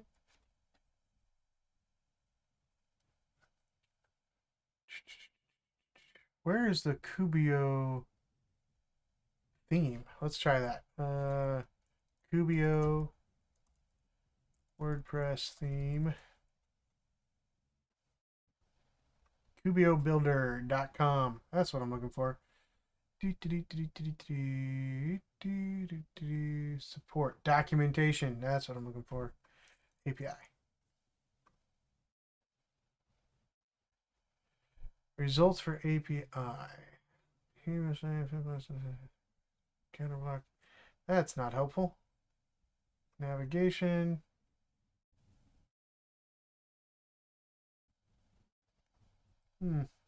So that is something to look into, how easy it is to get the content.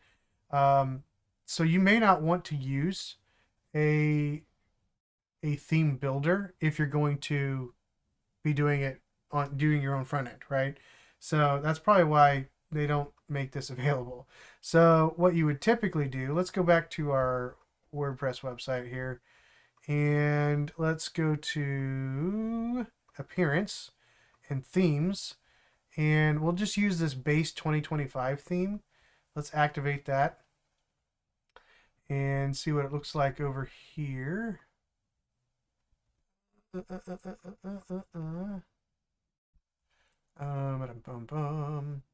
Livestream demo.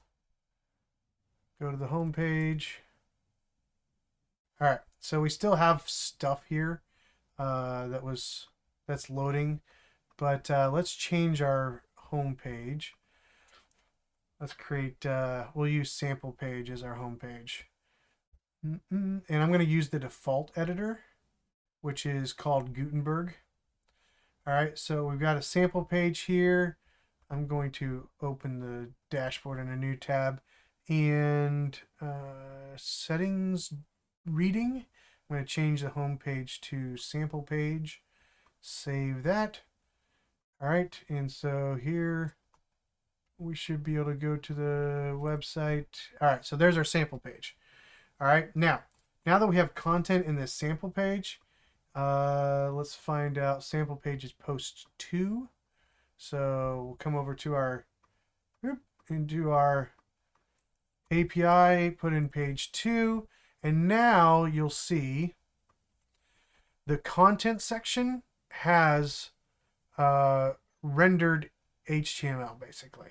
All right, now you'll want to change these, run it through a HTML entities decoder, because those are encoded right now for the database. But all of this is the content of that. So if we're, yeah, and then this is the excerpt, just part of it.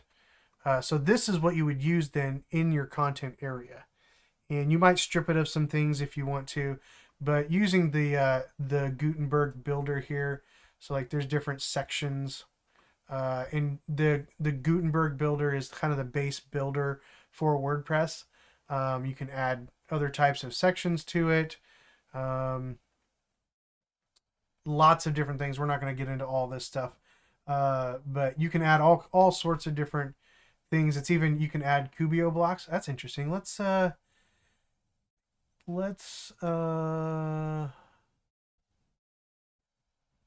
I wonder if we can add Cubio and it'll show in our now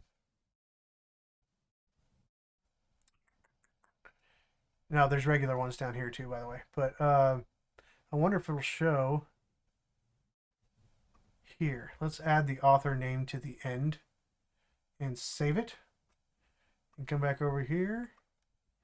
All right, and we've got the author name. Now let's see if it's in the API. In the content.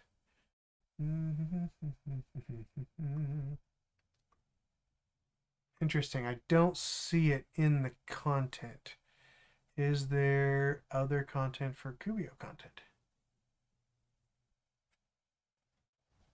Saved in Cubio, false. Huh. So that's interesting. So even if you're using builders, you'll have to probably see what makes it into your content and what doesn't. What has other API options that you might could use. So it's definitely hit or miss there. But if you're just using it for basic content, you're not using WordPress for any design. You're just like throwing it into basic content. Then you can pull that out through the API and put that into whatever design you want with React or with Vue or something like that.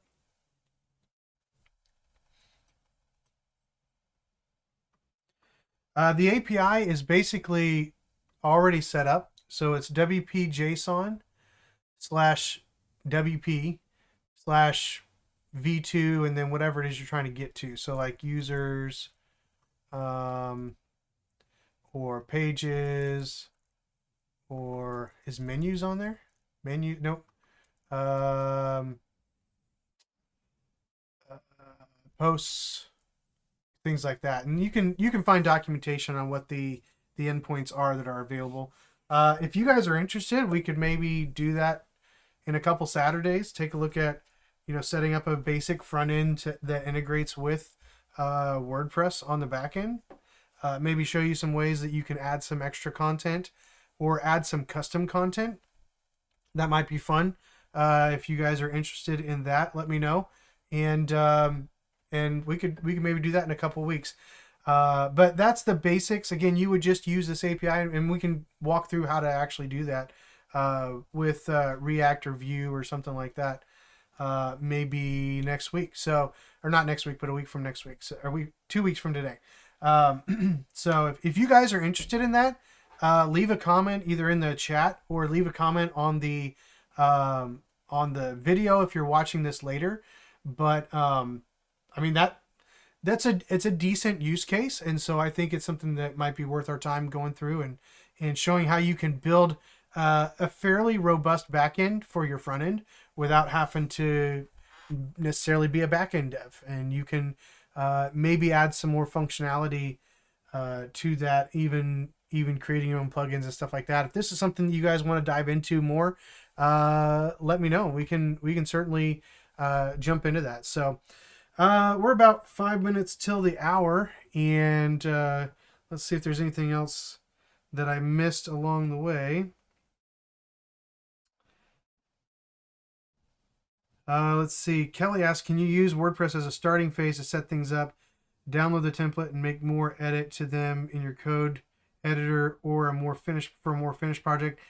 Yes and no. It depends on the theme, and it depends on how it's set up. Like trying to mess with that one that we just randomly chose, I think would be a nightmare.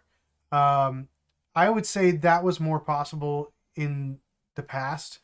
When you're getting into some of these ones that are more builder dependent, they're much more difficult to enhance. It's just more time consuming to do it and find all the things in the file structure. I would not typically recommend that today. Years ago, that was a good option. Today, I would recommend if you know it's going to be something bigger, you could set it up as a prototype.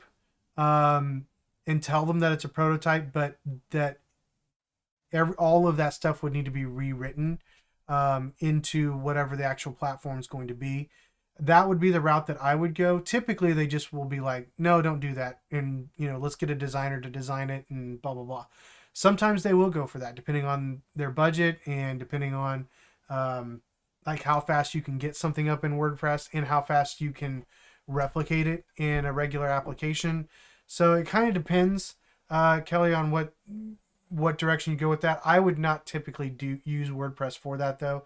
I would use WordPress for something that they're going to plan to use WordPress for an extended period of time, multiple years, so that their investment is worth it in order to get that up and running and developed. If they know they're going to do something else, I would generally encourage them to pursue the better thing rather than creating something that's a stopgap. But they can just do a stopgap. Maybe it's a $1,000, $2,000, $5,000 quick website for them to have a presence, and then they work with you to develop something that's more robust for the future. So that could be an option. I would not use it as a starting point to build off of, though. That would be my thing. I think most, especially with these builders nowadays, that would be a nightmare. So I would not go that route. But there you go.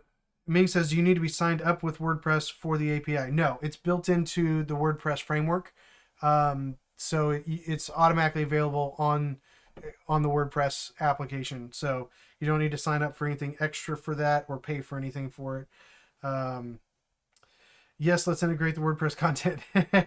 That'll save me time for UI. Yeah, exactly. So if we can do that, we might walk through that maybe here in a couple weeks. Dan says it's interesting that people consider that not development, but if you use something like Strappy, AppWrite, or something in that vein, they think you're smart for speeding up dev time. Absolutely. Yeah, and that's the thing. Like, even when I was considered just a WordPress dev, um, like they didn't understand all the work that went into it, right? It is real work. Even if you're not coding stuff, it's real work. But yeah, or people that are using AI, like they're not real coders. They're not really doing development just because we're using AI to streamline our processes. Like, no, I'm still a developer. I still need my skills to be able to do this. Can you do it? Here, you use AI and you do it, and you flop on your face, after 3 hours where you think you've got something that works and it really doesn't, and no one wants to touch that code base because it's a piece of junk. Go for it. So that's the rub. People are always gonna look down on somebody who's doing something different than they think it should be done. That's especially if it makes it easier for them. People, developers are not quick to change usually. At least the old school developers and the group that I kind of came in with were not very quick to change. But we're very quick to judge if somebody's getting something done faster. Are they really getting it done well? So we're very quick to judge on that side of things. So actually, I wonder if will it give you the endpoints if you just do v2? Oh, look at that. What is this? It does. Check this out. Okay, so it's been a while since I've done this stuff. Actually, let me move me since we're looking at JSON. There we go. Okay, so let's see if I can blow this up some. So I just did to wp-json/wp/v2, and it's giving me all of the endpoints. So we've got WPV posts. Keep scrolling.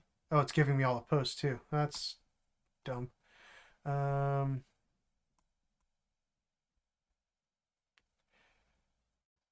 then this is just letting you know you can put in a post ID. I think you can put in like a slug too, and get it that way. Revisions. So yeah, obviously this is a very long. This is a long way of getting to all of them, but yeah. So you can just go to /wp/v2 after the WP JSON and get a list of the actual all of the endpoints. So that's another way. They have other documentation though. I'd probably use their documentation over doing this, but there you go. Something fun to end with here. Mel, hey Mel, good to see you. Right at the end. So, let's see. I don't really understand what WordPress is. Is it some kind of framework like Laravel? Yeah. It's a content management system that's basically a framework, right? But it has the content management administration front end built into it. So, and if you go back, I don't know if you watched any of the other stuff. If you go back to the beginning, we kind of talked about what WordPress is, so I won't spend a lot of time on it here. But it's a content management system that has its own framework, right? So if you build a theme or a plugin or something like that, you have to do it in such a way that it works within that framework. So in that sense, it is somewhat like Laravel.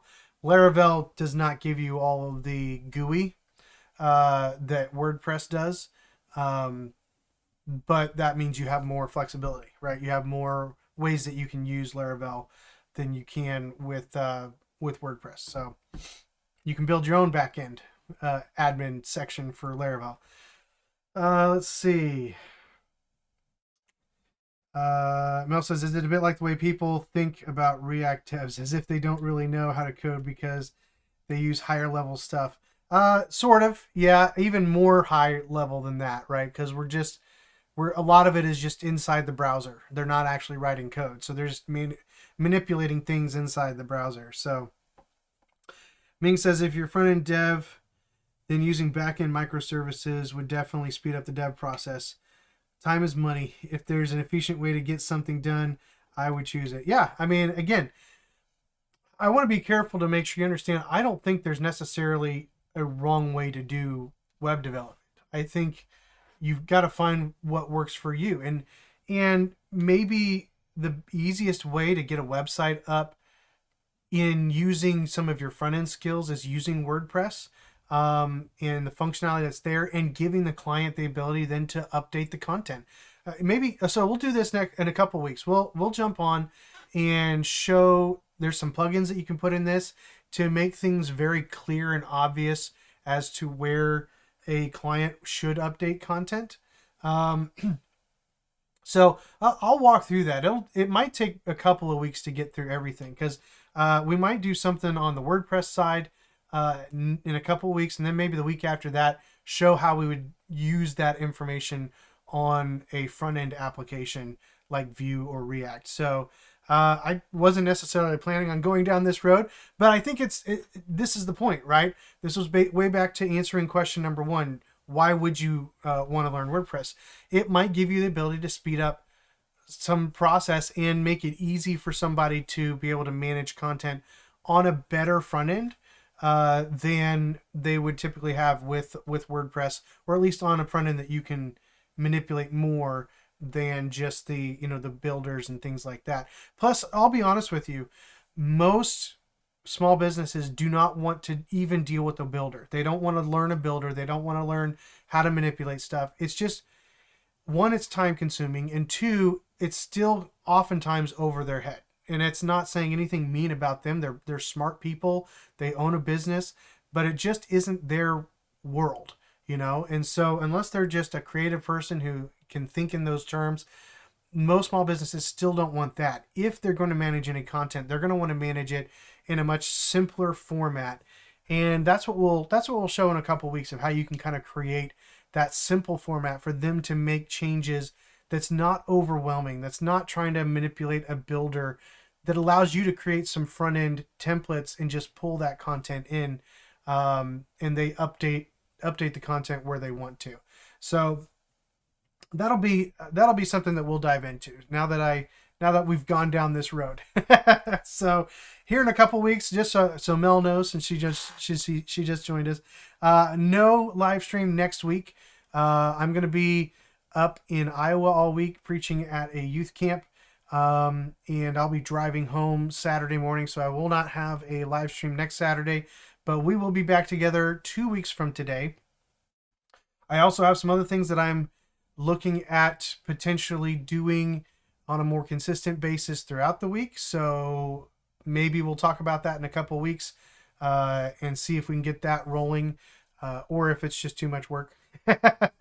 So it would potentially be some more live streams, but I don't want to say it too much until we nail down exactly what I think we're going to do. So we will meet 2 weeks from today, same time, same bat time, same bat channel for you old people like me who recognize that. And we'll dive in more to WordPress and what you can do, what some of the basic things that you can do to build a website, and integrate that with a front end that you're maybe more familiar with, like Vue or React, and see what we can do there. So we might go the React route and use Next. That's pretty easy to set up. So now you got me kind of excited. I didn't really have a plan for this going forward, but this could be fun. And yeah, good times. See what happens when you join the live stream. You get to influence what we do in the coming weeks. All right. Let's see. Mel says, kind of funny, people say AI is terrible code, but the moment you do something different, they say it's wrong. Yeah, you can't win. You just got to understand that people are always going to look negatively on anything that they're not doing, because they think that they're always the best. That's just human pride.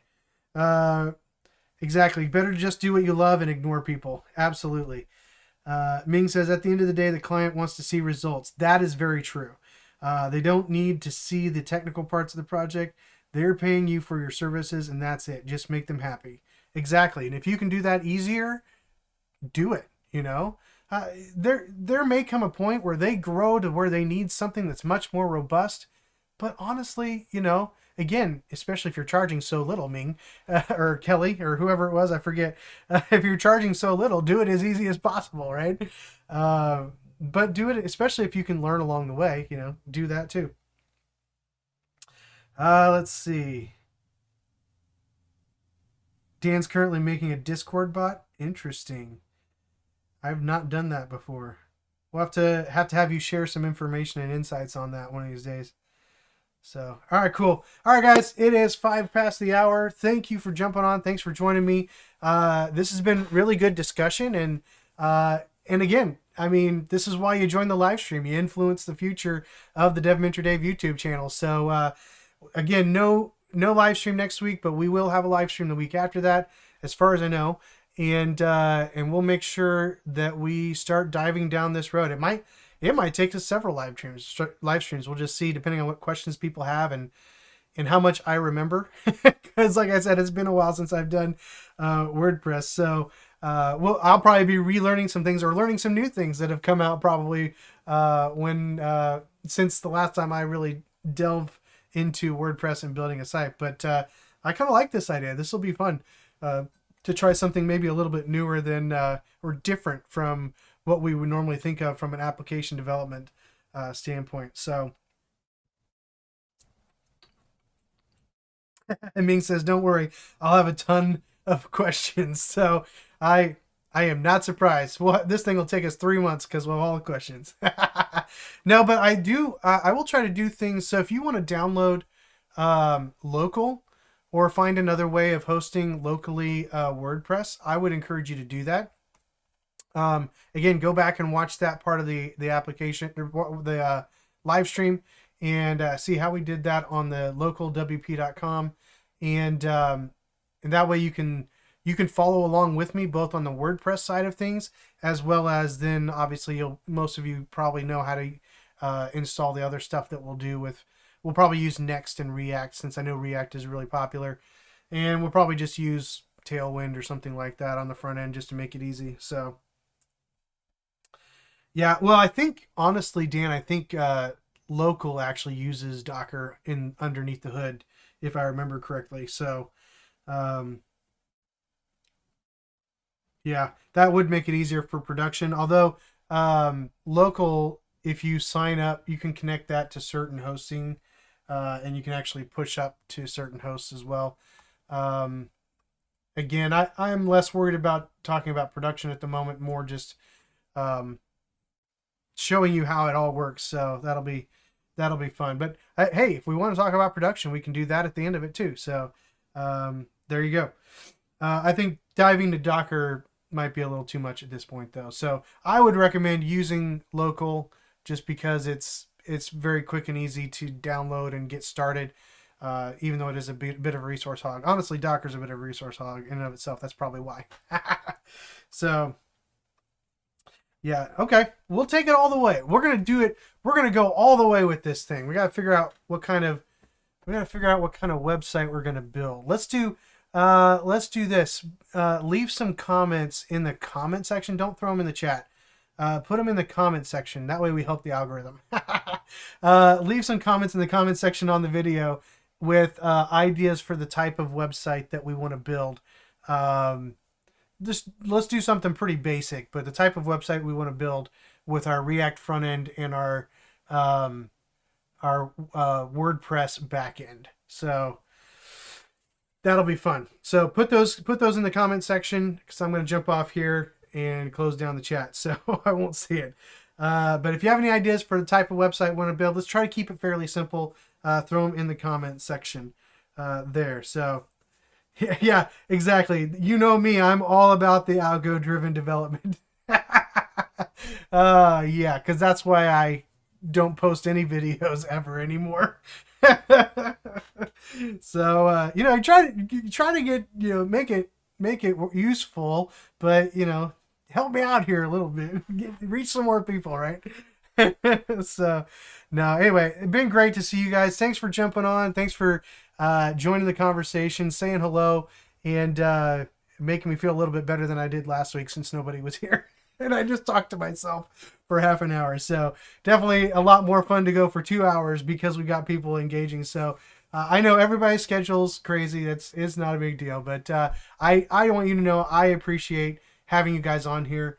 And even if we don't get to the thing that I was planning on talking about, that works for me because I'm here for you. At the end of the day, my goal is to not just create content, but to help you guys with the questions that you have, and even hear some feedback from others, like Dan, giving some good, knowledgeable feedback from his experience as well. So, if you're watching this and you're not a junior developer, jump in, share what you know, share your opinions, share things that you disagree with me on. I'm perfectly open to that. Even I still learn. So, I certainly don't know everything. So thanks for joining me today. I will see you all in 2 weeks. And I'll probably put a note up on the YouTube channel post, just reminding everybody that there's no live stream next week. But yeah, so we'll see you in 2 weeks, and we'll start diving into some of these concepts that we talked about today with WordPress and a front end. So, oh yeah, don't forget about Discord. I have not been in there very often, but I know somebody just posted recently a project that they were working on. I don't remember it off the top of my head. I forget who that was, but yeah, join the Discord. There's a link in the description. Oh, it was you, Mel. I thought maybe it was, but I wasn't going to say that because I didn't want to be wrong. So I thought it was you, but that's cool. Awesome. I'll try to take a look at it too. But yeah, join the Discord. Let's have some conversations in there as well. If you need help with something, throw it in there. There's people that should be notified to be able to give you some help, or hopefully if I get it and have time, I can help you out as well. So anyway, it's not worth it. Never mind. Oh, right now. I don't know what you're saying, Mel. I'm still going to look at it. All right. Have a good day, guys. Thanks for joining me. I will see you all in 2 weeks. Have a good one.